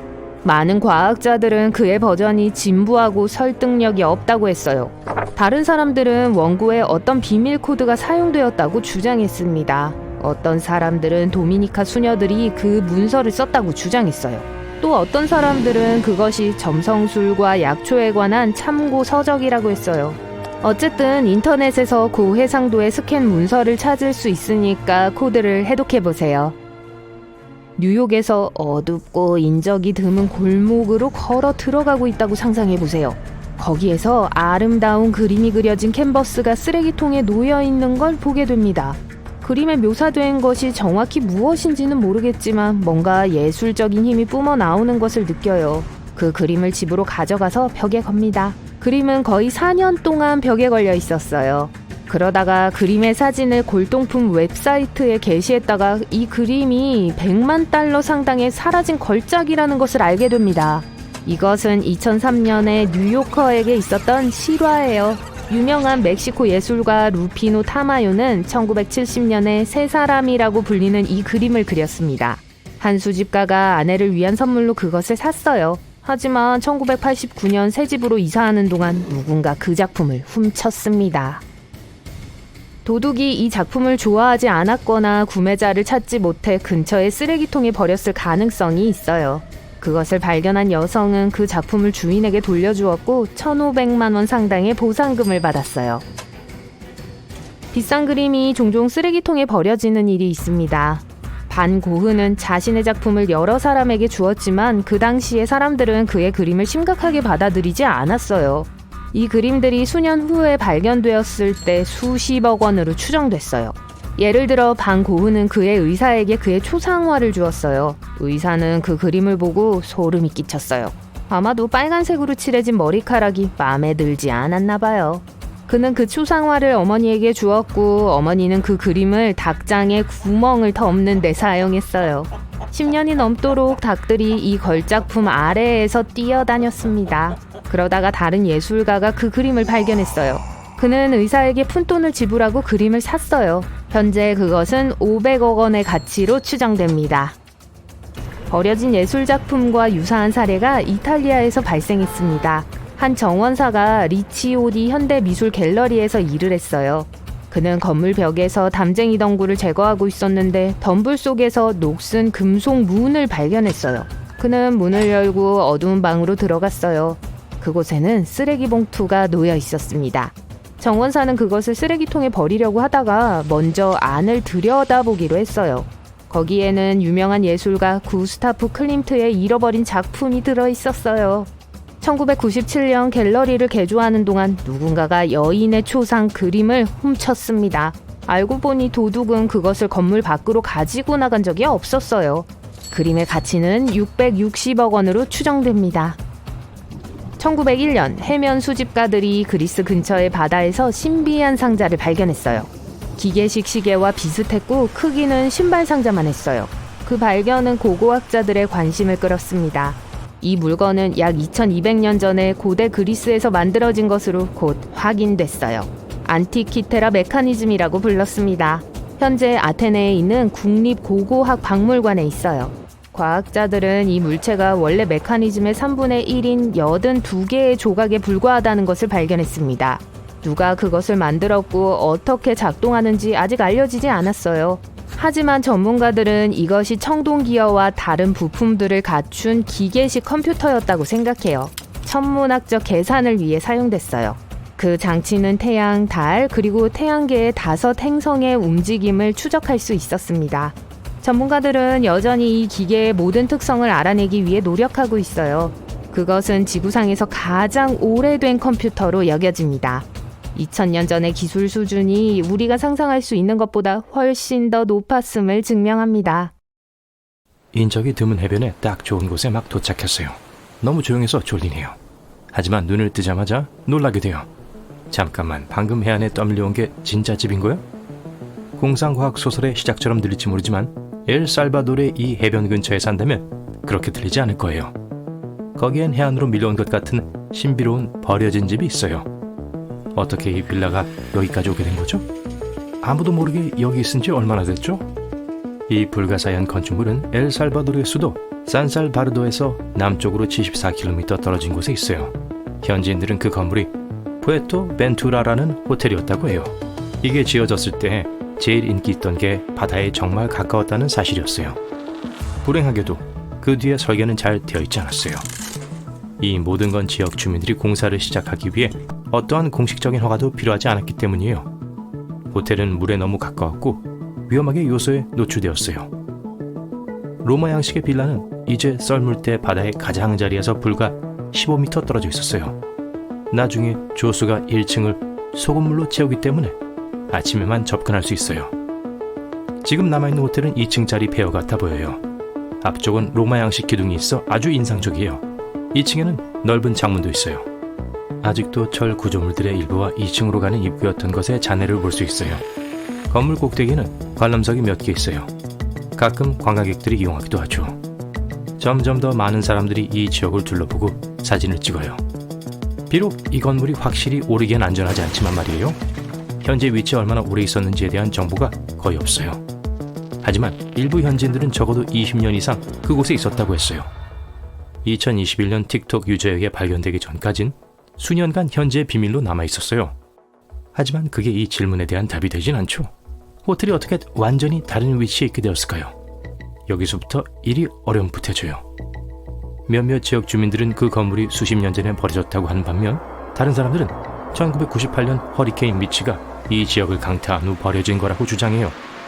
허리케인 미치는 중앙아메리카를 강타한 가장 위험한 기상현상 중 하나였어요. 폭풍 동안 바람은 시속 290km로 이동했어요. 그리고 허리케인 자체는 약 15시간 동안 지속되었어요. 또한 홍수와 많은 위험한 산사태를 발생시킨 엄청난 양의 강우의 원인이었죠. 해안선에 너무 가깝게 지어져서 예전의 호텔은 극한의 날씨 조건에서 살아남을 가능성이 거의 없었어요. 그래서 말 그대로 자리가 옮겨진 걸 거예요. 태양 아래 앉은 후 여러분은 해변으로 밀려오는 눈덩이를 꿈꾸기 시작할지도 몰라요. 온도를 고르게 하기 위해서요. 농담이 아니에요. 이 이상한 자연현상은 2016년에 일어났어요. 서시베리아에 있는 오비만 해안의 약 18km가 이 거대한 눈덩이로 덮이는 결과를 낳았죠. 낮은 온도 때문에 작은 얼음 조각들이 물속에서 형성되기 시작했어요. 그 후 바람과 파도가 이것들을 거대한 눈덩이로 굴렸어요. 그중 몇몇은 테니스공 크기였지만 다른 것들은 폭이 1m나 됐어요. 지난 2012년에는 2004년형 할리 데이비슨 나이트 트레인 오토바이가 브리티시 컬럼비아 해변에 갑자기 나타났어요. 선적 컨테이너 안에 깔끔하게 포장되어 있었죠. 찾는데 시간이 좀 걸렸지만 결국 주인을 찾았어요. 그의 이름은 이쿠요 요코야마였고 2011년 3월 11일 쓰나미가 일본을 강타한 후 오토바이를 잃어버렸었죠. 최종 목적지에 도달하기 위해 할리 데이비슨은 6,500km 이상을 여행했어요. 긴 여행을 기념하기 위해 요코야마는 밀워키의 할리 데이비슨 박물관에 그 바이크를 기증했어요. 그 이후로 계속 그곳에 전시되어 있죠. 혹시 가고 싶은 분 계시면 참고하세요. 이 이상한 현상은 마치 누군가가 주방용 세제를 해변 전체에 쏟은 것 같아 보이게 만들어요. 하지만 퀸즐랜드에서는 꽤 자주 일어나요. 바다 거품은 매년 몇 번씩 해변을 덮어요. 대부분 바다의 파도가 용해된 유기물을 이동시키는 폭풍 후에 발생해요. 기본적으로 거대한 아이스크림 제조기 같아요. 2017년 3월 사이클론 대비 이후 어떤 해변은 엄청난 양의 흰 거품 때문에 문을 닫아야 했어요. 바람은 그 거품의 일부를 인근 마을까지 가져가 버려서 지역 주민들은 눈이 내리는 줄 알기도 했어요. 여러분 동네 해변에 가로 세로 2m 높이의 녹슨 금속 주사위가 밀려왔다면 놀라지 않겠어요? 왜냐면 2017년에 아이다호 코들레인 사람들은 그랬거든요. 알고 보니 오래된 저장 탱크였어요. 어떤 사람이 흰 점을 더해 주사위처럼 보이게 멋을 좀 내주기로 했죠. 1992년 대형 컨테이너선이 파도에 부딪히면서 그 안에 수천 마리의 고무 오리들이 바다에 좌초되었어요. 여러분도 상상할 수 있듯이 오리들이 전 세계, 하와이, 알래스카, 남미, 호주, 유럽 그리고 심지어 북극에서도 나타나기 시작했어요. 운이 없는 고무 오리들 수백 마리가 아직도 밖에 있을 것으로 추정돼요. 흥미롭게도 과학자들에겐 아주 유용해졌어요. 오리의 움직임을 바탕으로 연구원들은 물살의 방향을 관찰할 수 있었어요. 혹시 공룡을 좋아하신다면 바닷물이 화석을 해안으로 가져올 수 있다는 걸 알면 즐거워하실 거예요. 2018년 커다란 공룡 턱뼈가 영국 서머셋 릴스톡 해변 해안에 밀려왔어요. 이크티오사우루스라고 불리는 공룡의 것이었죠. 이 발견 덕분에 과학자들은 인상적인 발견을 할 수 있었어요. 전에는 이크티오사우루스가 최대 약 21m까지 클 수 있다고 생각했어요. 하지만 턱뼈를 연구한 후에 그 동물의 크기를 다시 계산하게 되었죠. 이크티오사우루스가 26m까지 자랄 수 있다고 결론지었어요. 메갈로돈은 지구 역사상 가장 큰 포식자였어요. 그 근처를 제외한 거의 전 세계에서 살았어요. 우리가 그걸 어떻게 알죠? 왜냐면 메갈로돈 이빨이 가끔 해변에 나타나거든요. 50cm가 훨씬 넘는 거대한 이빨 하나가 크로아티아의 강에서 발견되었어요. 이 생물들이 약 300만 년 전에 멸종했기 때문에 이 이빨은 화석 사냥꾼에겐 아주 귀해요. 해변에 거대한 레고맨이 밀려올 거라고 상상도 못했을 거예요. 그리고 알고 보니 한 번 이랬던 게 아니에요. 총 4명의 거대 레고맨이 있었는데 각각 키가 약 2.4m였어요. 하나는 영국과 네덜란드에서 발견되었고 다른 2명은 플로리다와 캘리포니아에서 발견됐어요. 분명 우연은 아니었고 약간의 조사 후 사람들은 네덜란드 예술가가 이것의 배후에 있다는 걸 알아냈어요. 에고 레너드는 개인 성명 운동을 위해 이 프로젝트를 시작했어요.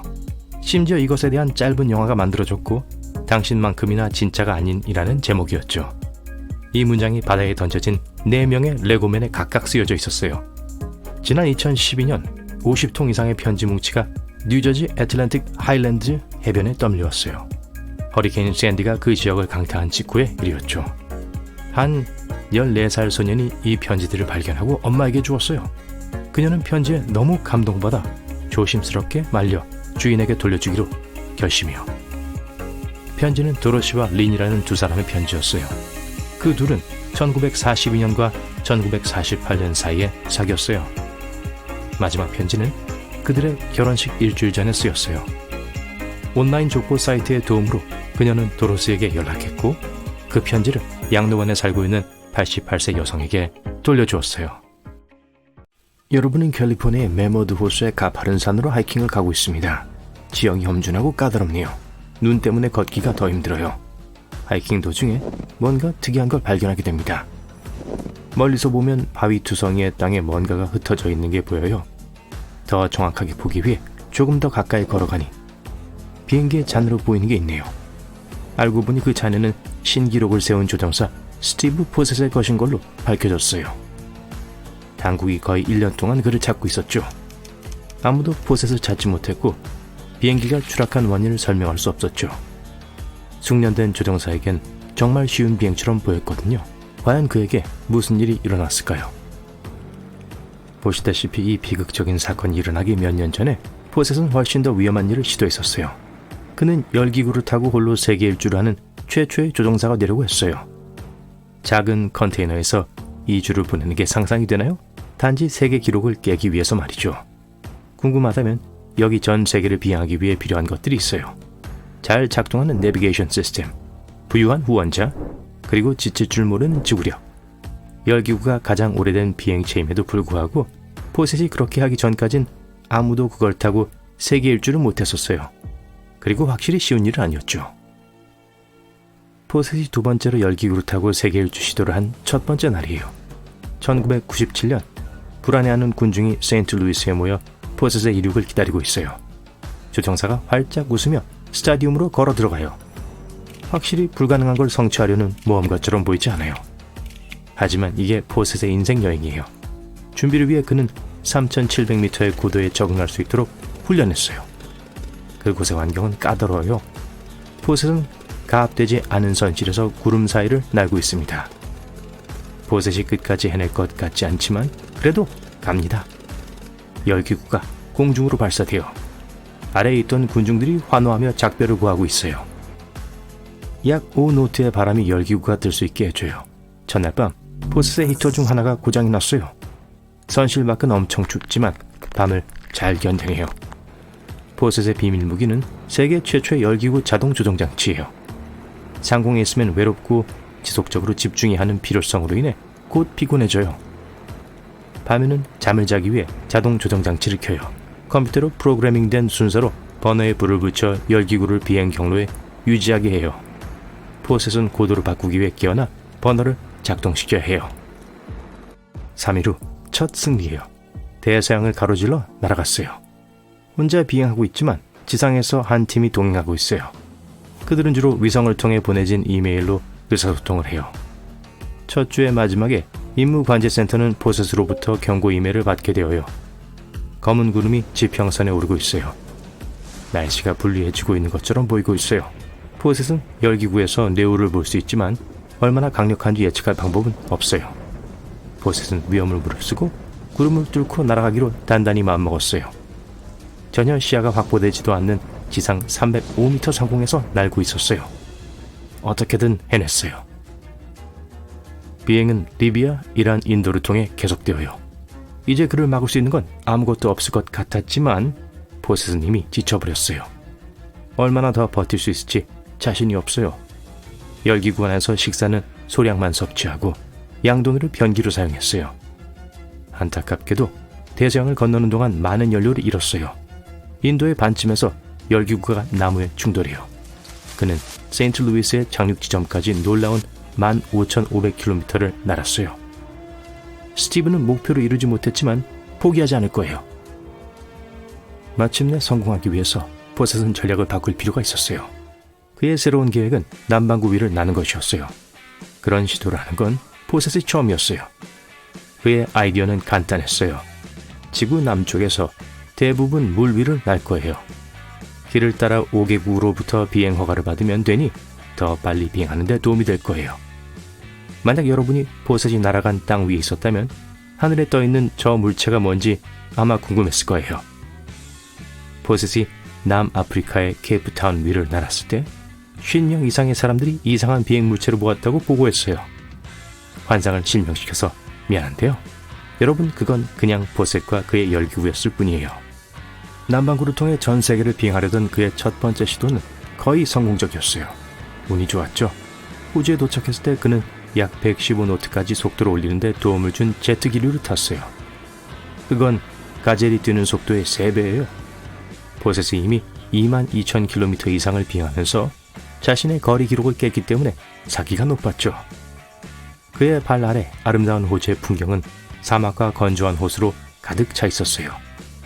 현지 시간으로 오후 8시 22분에 호주 해안을 건넜고 다음 예상 착륙은 12,000km 이상 떨어진 칠레에 있었어요. 하지만 다시 거대한 뇌우가 포셋을 방해했어요.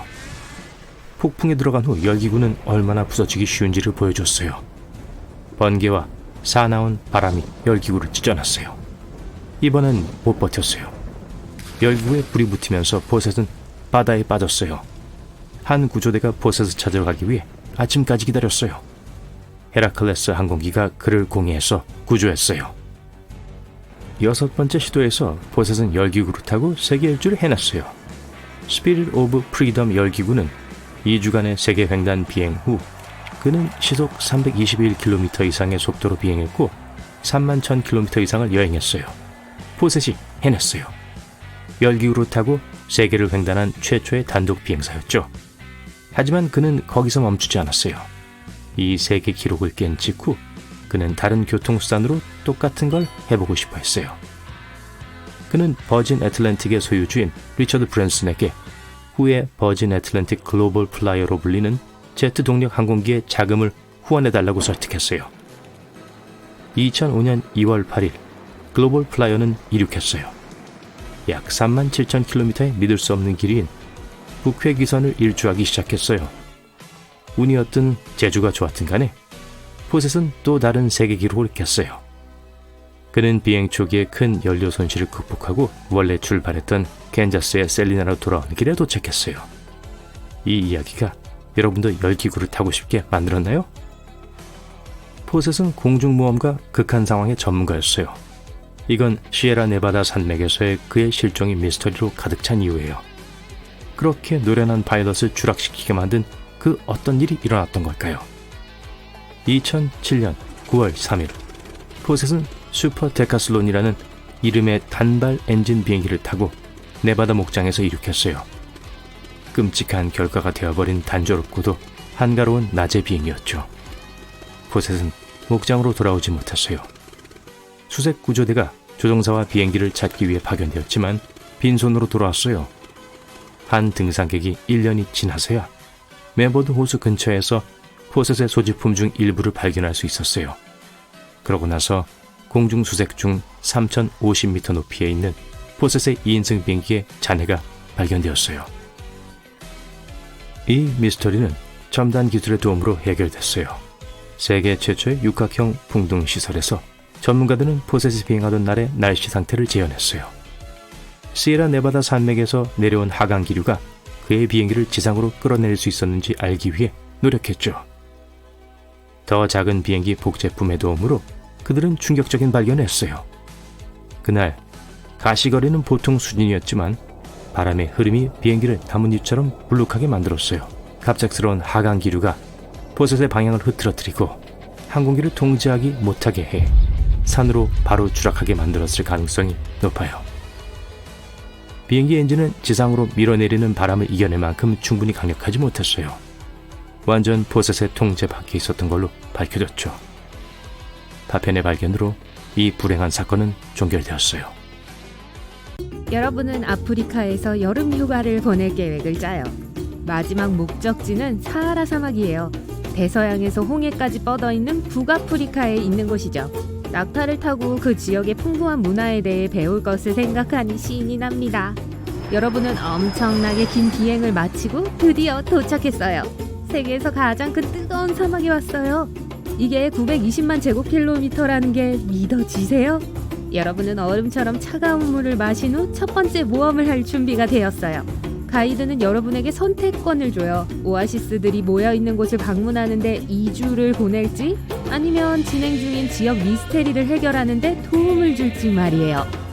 이 알제리 마을 근처의 사막 깊숙한 곳에 풀리기를 간청하고 있는 미스테리가 있어요. 모래 뒤에 거대한 점박이원들이 모여있는 곳이에요. 직선으로 수킬로미터에 걸쳐 뻗어있는 수십 개의 원들이 있어요. 이 원들은 몇 년 전 구글어스 이미지를 통해 처음 확인됐죠. 사람들은 그것에 대해 수년간 논의해왔지만 아무도 그 답을 모르는 것 같아요. 이상한 건 이 원들이 마을 도로 또는 인간의 활동으로부터 아주 많이 떨어져 있다는 거예요. 원 뒤에 숨은 진실을 발견하는 가장 빠른 방법은 질문하는 거예요. 여러분은 공책을 들고 현지인과 대화를 시작해요. 모두들 이 시나리오에 도움을 줘요. 지리학자, 인류학자, 어르신들, 그리고 역사가들까지. 여러분이 처음 이야기한 사람은 지도 전문가예요. 그 원이 진짜인지 아니면 위성 결함인지 알아야 할 필요가 있어요.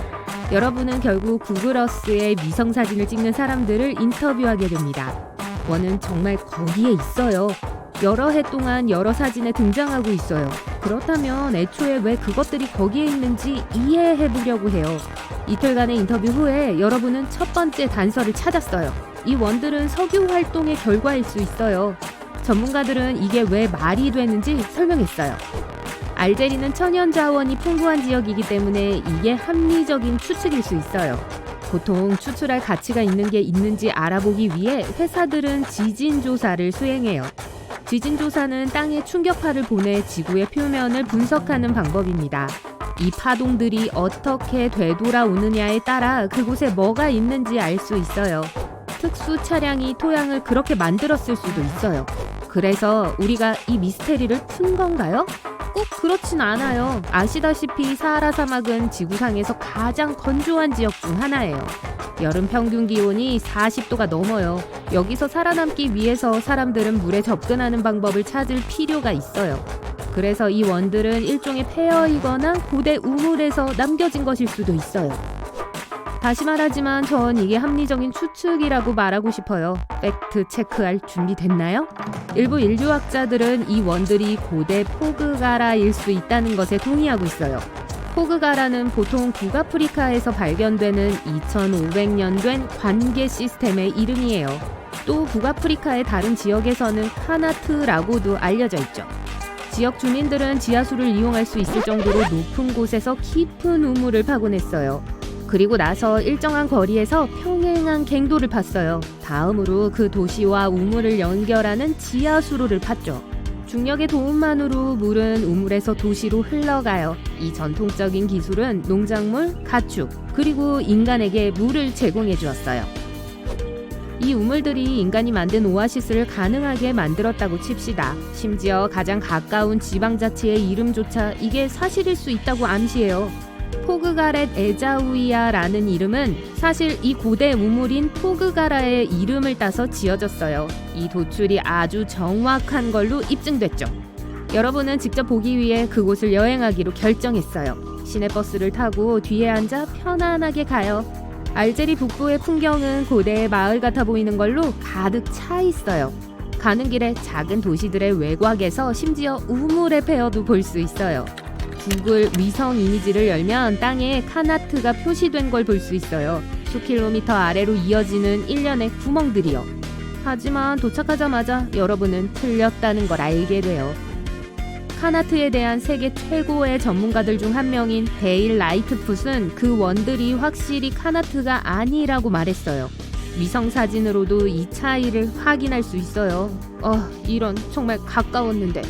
알고 보니 카나트나 포그가라스는 직선으로 내려가지 않아요. 원처럼 생기지도 않을 거란 거죠. 이게 그런 경우가 아니라는 또 다른 단서는 끝에 마을이 없는 거였어요. 그 원들은 인간 활동과는 정말 거리가 멀었어요.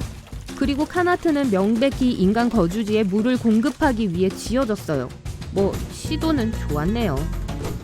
현장 학습을 한 번 더 하기로 결정했을 때 이 미스테리를 거의 포기할 뻔했어요. 준비의 나날들이었죠. 픽업 자동차, 음식, 장비. 이 모든 게 사하라원의 미스테리를 풀기 위해서였어요. 첫날 여러분은 사막으로 160km를 운전해 갔어요. 여러분은 항상 이 지역이 어떻게 생겼을지 궁금해했는데요. 저기 겨자색 모래 언덕만 보여요. 하지만 밤하늘은 꽤 괜찮은 편이에요. 육안으로 전체 은하수를 볼 수 있죠. 여러분은 별들의 이불 아래에서 캠프를 차리고 잠을 자요. 다음날 긴장감이 높아져요. 휴대폰 수신이 안 돼요. 와, 이런. 하지만 다행히도 구글맵에 원의 좌표를 찍어 넣었었죠. 그리고 놀랍게도 여기서 오프라인 모드가 작동해요. 여러분은 좌표를 따라 이동했지만 결국 길을 잃게 됐어요. 여러분은 이 모든 게 헛된 것이라고 생각하면서 긴장하기 시작해요.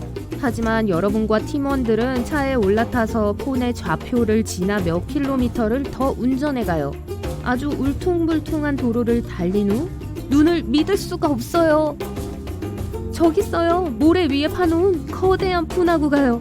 12개의 작은 구멍들로 둘러싸여 있어요. 높은 곳에서 보면 시계바늘이 없는 시계 같아 보여요. 땅에서 봤을 땐 아주 희미해요. 너무 희미해서 놓칠 뻔했어요. 이 지역을 검색하면서 여러분은 모든 구멍에 비슷한 게 있다는 걸 발견해요. 금속 와이어가 있네요. 바닥에서 잡아당길 수 있는 얇은 와이어예요. 깊이 묻혀서 여러분은 땅을 파기 시작해요. 어떤 물체가 드러나기 시작해요. 이런 오래된 다이너마이트 같아 보여요.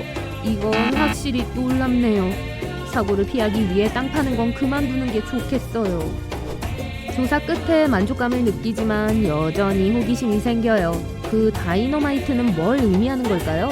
그리고 누가 뒀을까요? 다음에 오는 건 여러분의 모험의 전환점이 돼요. 차로 걸어 돌아가는데 바닥에 뭔가 빛나는 게 보여요. 여러분은 호기심에 그것으로 다가가요. 동그랗고 녹슬어서 마치 정어리 통조림 같아 보여요. 이게 여기서 뭐 하는 거죠? 이게 이 원들의 미스테리에 더 많은 단서를 줄 수 있을까요? 혹시 모르니까 여러분은 그걸 집어 차에 넣어요. 도시로 돌아오니 퍼즐 조각들이 사하라 원 뒤의 이야기들을 드러내기 시작해요. 여러분은 사진과 정어리 통조림을 가져와서 지역 전문가들에게 보여줘요. 그들은 여러분의 자료를 분석하고 흥미로운 결과를 내렸어요. 알고 보니 1번 추측이 진실에 가장 가까웠어요. 그래서 첫 번째 추측은 어떻게 된 거냐고요? 왜 우리는 더 깊이 파야 하는 거죠? 반밖에 안 맞았기 때문이에요. 사하라 원은 지진 조사의 역사적인 발자취가 아니었어요. 원이 만들어졌을 때 이 기술은 존재하지도 않았어요. 하지만 확실히 석유 탐사와는 관련이 있어요. 다이너마이트로 채워진 구멍은 기름을 찾기 위한 오래된 방법이었어요. 원은 지하 자원을 찾던 측량사들이 남긴 부분이에요. 그리고 정어리 통조림은요? 폭발 작업을 하던 인부들이 남긴 거죠. 밥은 먹어야 하잖아요. 이 통조림 모델에 따르면 이 사건은 대략 1950년대와 1960년대에 일어났어요. 그러니까 이 원들이 그렇게 오래되지도 않았어요. 제 개인적인 생각으로는 현대적인 것에 가깝네요. 자, 여러분도 따라와서 이 미스테리를 푸는데 도움을 준 게 기쁘기 바래요. 다음 미스테리 해결 모험에서 만나요. 세상만큼 오래된 거대하고 바닥도 보이지 않는 구멍에서 나오는 역겨운 냄새가 주변 지역을 가득 채웁니다. 이 신비한 구덩이 깊은 곳에선 이상한 소리도 나요. 사람들은 너무 두려워서 근처를 지나거나 구멍에 대해 이야기하기를 꺼려요. 구멍 속을 들여다보면 불길한 어둠만 보일 뿐이에요. 마치 공포영화의 줄거리처럼 들리지만 이건 현실이에요. 이 소름 끼치는 구멍은 실제로 존재하고 이제 거기에 가서 그것이 무엇인지 알아낼 거예요. 비행기를 타고 서남아시아로 날아가 아라비아 반도 남쪽으로 갑니다. 차에 타고 바르호우트의 우물이라는 곳으로 가요. 이 장소가 너무 위험하다고 생각하기 때문에 아무도 여러분과 동행하려고 하지 않아요. 이곳은 예멘 알마흐라 지방의 사막에 위치해 있어요. 거기까지 가려고 모래 언덕과 생명이 없는 평야를 지나쳐요. 구멍에 더 가까이 다가갈수록 주변이 더 조용해져요. 식물은 거의 없으며 동물은 보이지 않아요. 몇 마리 새만 날아가요. GPS가 거의 도착했다고 알립니다. 차에서 내리자 불쾌한 냄새가 순식간에 코를 찔러요. 무슨 냄새인지 모르겠어요. 어떤 사람들은 구멍에서 썩은 달걀 냄새가 난다고 해요. 코를 붕대로 막고 앞으로 향합니다. 여전히 냄새가 나요. 몇 걸음 앞으로 나가자 마침내 보여요. 사막 한가운데 있는 거대한 구멍, 너비는 30m예요. 거의 농구 코트의 크기예요. 하지만 두려운 것은 크기가 아니라 어둠이에요. 너무 검어서 아무것도 보이지 않아요. 마치 누군가가 금빛 모래밭 한가운데 검은 페인트를 쏟은 것 같아요. 태양은 밝게 빛나지만 구멍은 태양의 모든 광선을 흡수합니다. 사람들은 헬리콥터를 타고 이 구멍 위를 날았어요. 사진작가들은 카메라가 적어도 무언가를 포착할 수 있도록 가장 강력한 렌즈를 사용했습니다. 하지만 어둠뿐이었어요. 구덩이 바로 위에 특수 드론까지 띄었지만 아무것도 볼 수 없었어요. 그리고 어둠이 너무 깊어서 아무도 정확한 깊이를 알아내지 못했어요. 대략적인 계산에 따르면 구멍의 깊이는 100m에서 250m 사이일 거라고 합니다. 이것은 엠파이어 스테이트 빌딩의 절반에 가까운 높이예요. 구멍에 돌을 던지자 벽에 부딪히는 소리가 들려요. 매번 부딪히는 소리가 날 때마다 소리가 희미해져요. 바닥에 닿는 순간은 들을 수 없어요. 구멍 옆 차 안에서 밤을 새우기로 합니다. 몇 시간 동안 좌석에서 뒤척이고 잠을 잘 수 없었어요. 마침내 잠이 들었어요. 그리고 끔찍한 악몽을 꾸고 있었어요. 무서운 괴물들이 구멍에서 나와 여러분을 둘러싸고 있어요. 다행히 아침 햇살이 잠을 깨웁니다. 지역 주민들은 또한 이것이 사악한 생물체들이 갇혀있는 감옥이라고 믿어요. 그것들이 비명을 지르고 불쾌한 냄새를 내는 거예요. 이상하고 무서운 소리가 들리지만 무엇인지 알 수 없어요. 역겨운 냄새 때문에 메스꺼움이 느껴져서 구멍에서 몇 미터 옆으로 비킵니다. 현재 예멘의 이 거대한 구멍은 가장 연구되지 않은 신비한 자연의 경이로움 중 하나예요. 과학자들은 여전히 그것이 어떻게 생겨났는지, 안에 무엇이 숨어 있는지, 그리고 얼마나 오래된 것인지 알지 못해요. 많은 사람들은 그 구멍이 수백만 년 되었다고 말합니다. 아마도 공룡이 지구를 누비던 시대 이전에 형성됐을 거예요. 최악은 구멍을 탐사하는 것이 거의 불가능하다는 점이에요. 내부 환기가 매우 좋지 않고 산소도 거의 없어요. 그래서 모든 연구가 위험하고 비용도 많이 들어요. 주민들은 이 구멍이 불운과 문제를 불러오기 때문에 이 구멍에 대해 공공연히 말하기를 꺼려요.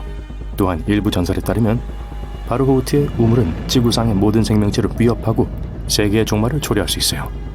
수세기 동안 그 아래에 사는 악령들이 때때로 땅 위로 올라온다는 전설이 있었어요. 하지만 과학적인 가설도 많이 있어요. 건설 공사로 이 구멍이 생겼을 수 있어요. 토양 시추나 광산이었을지도 몰라요. 이 모든 것이 지구의 지각의 진동을 일으키고 깊은 우물을 만들었을 수도 있어요.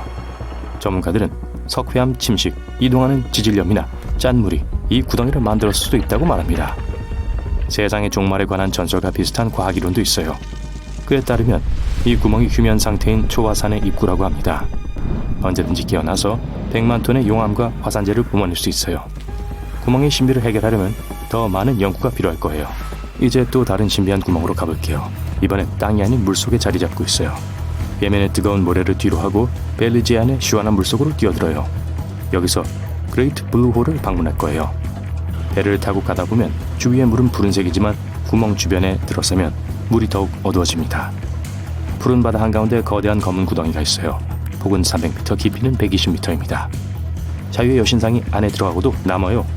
가장 흥미로운 사실은 구멍이 완벽하게 둥근 모양을 하고 있다는 거예요.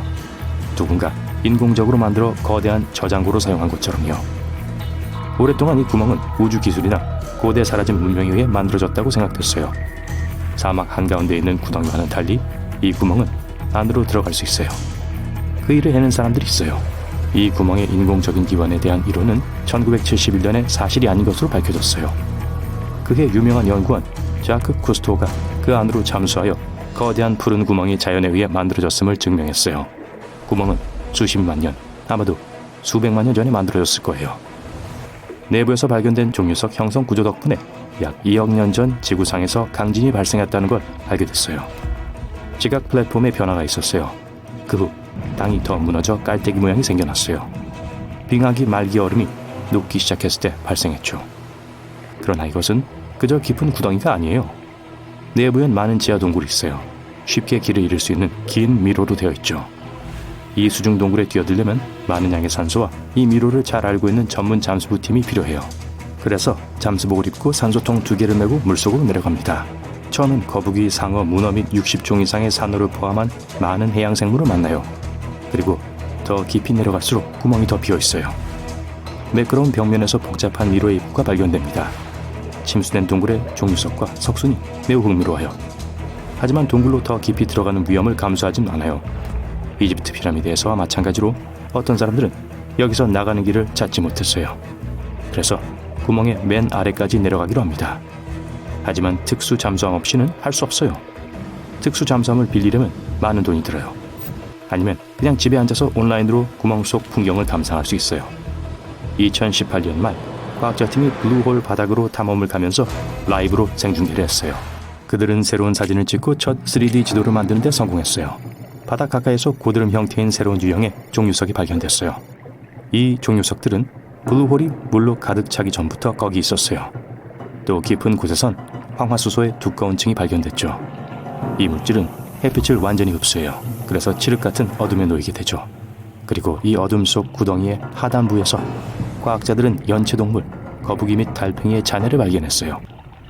가끔 해양생물은 여기에 도착했지만 산소 부족으로 인해 빠져나갈 수 없었어요. 하지만 과학자들이 발견한 가장 뜻밖의 것은 바로 사람들의 물건이었어요. 어찌된 일인지 플라스틱 병 하나가 이 구덩이의 가장 깊은 부분에 도달했어요. 1945년 5대의 PBF 어벤져 항공기가 버뮤다 삼각지대에서 늘 하던 훈련을 위해 비행했어요. 훈련 중간에 맑은 날씨 예보에도 불구하고 비행기들은 강한 비와 극심한 바람을 맞았습니다. 조종사들은 심각하게 방향 감각을 잃었고 항법 장비가 작동을 멈췄다는 보고를 하기 위해 무전을 보냈어요. 기지가 마지막으로 들은 말은 첫 비행기가 10갤런 아래로 떨어지면 우리 모두 추락한다는 것이었어요. 그러고 나서 정적이 흘렀죠. 5대의 비행기와 14대의 승무원들은 그렇게 영원히 사라져버렸어요. 1492년 신세계로의 첫 항해에서 크리스토퍼 콜럼버스는 버뮤다 삼각지대를 항해했어요. 콜럼버스는 어느 날 밤 배의 갑판에 있을 때 전에 본 적이 없는 먼 곳에서 거대한 빛이 나타나는 걸 발견했다고 보고했어요. 방향을 찾기 위해 나침반을 살펴봤지만 판도값이 불규칙했죠.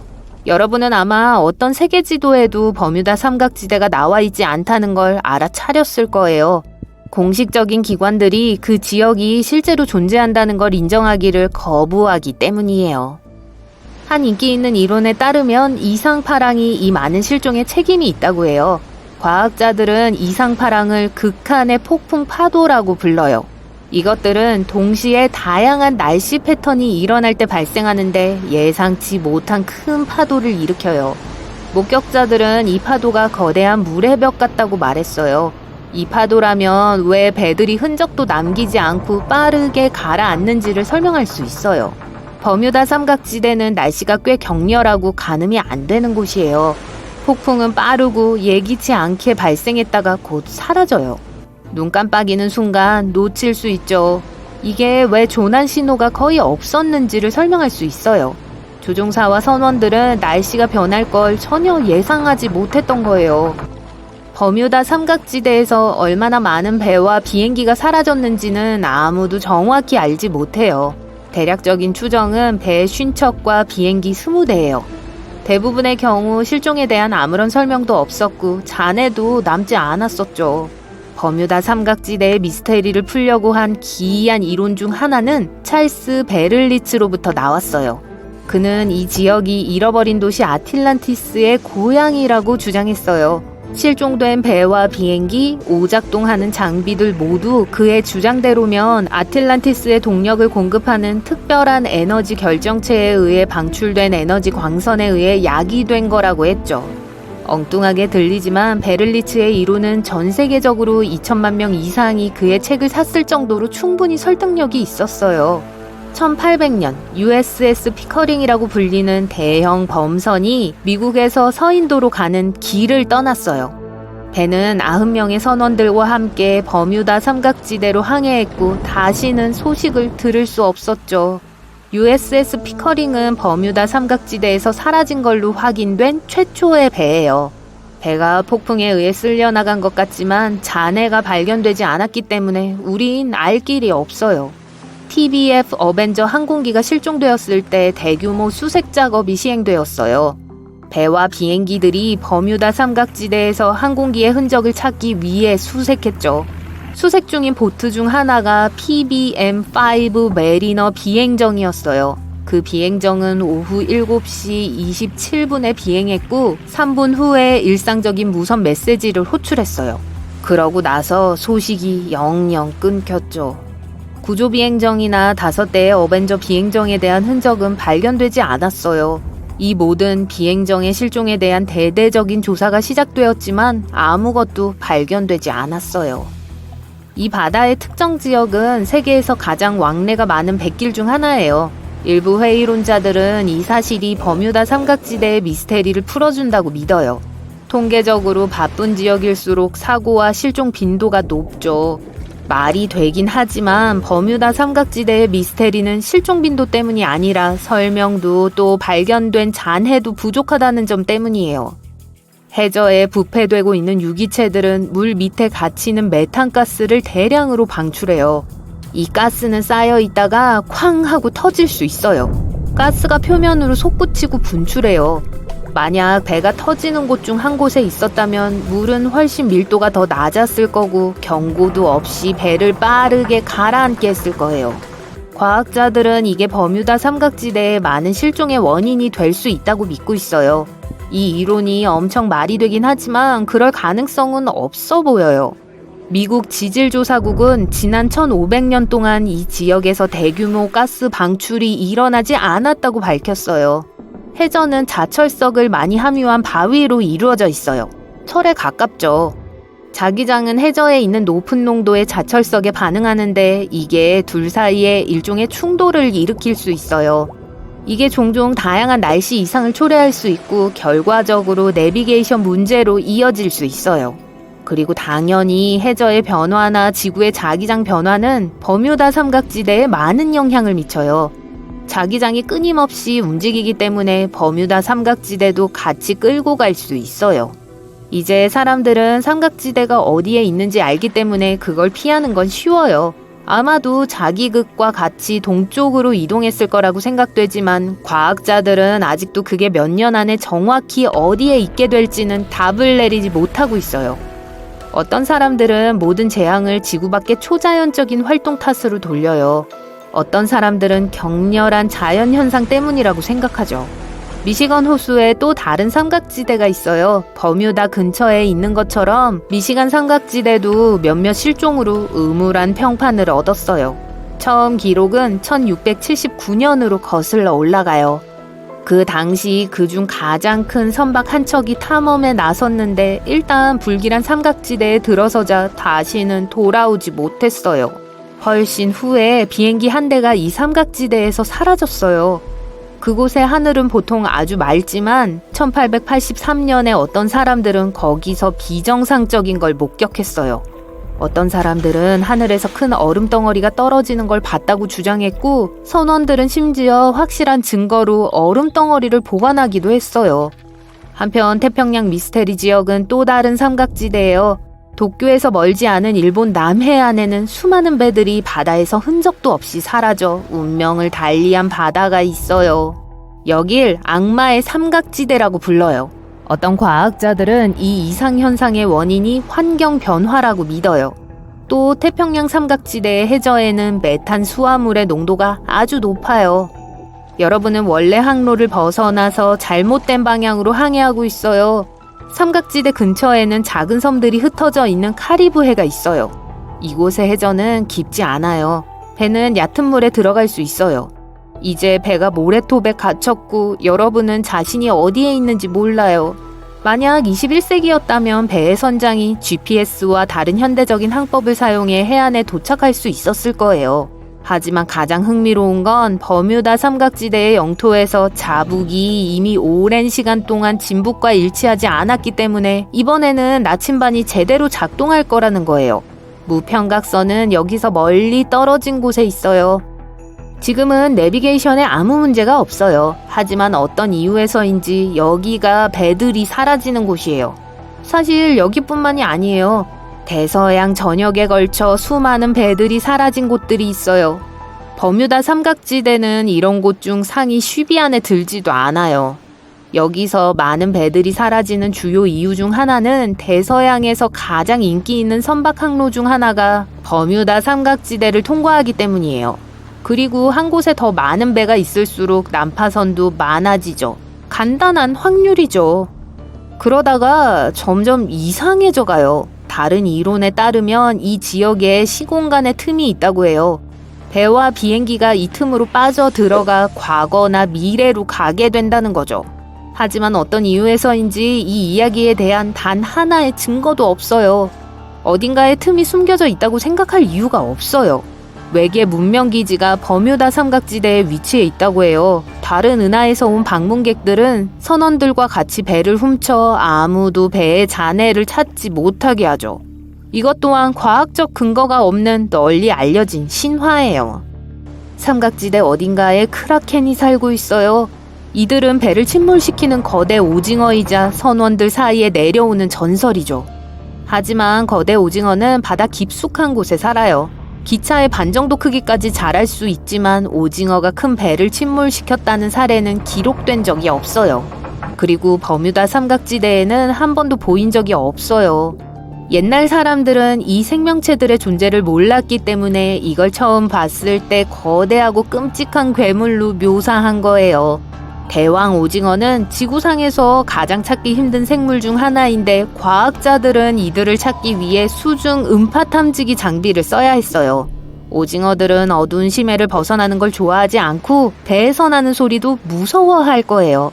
그러니까 오징어가 용의자라는 건 오해겠네요.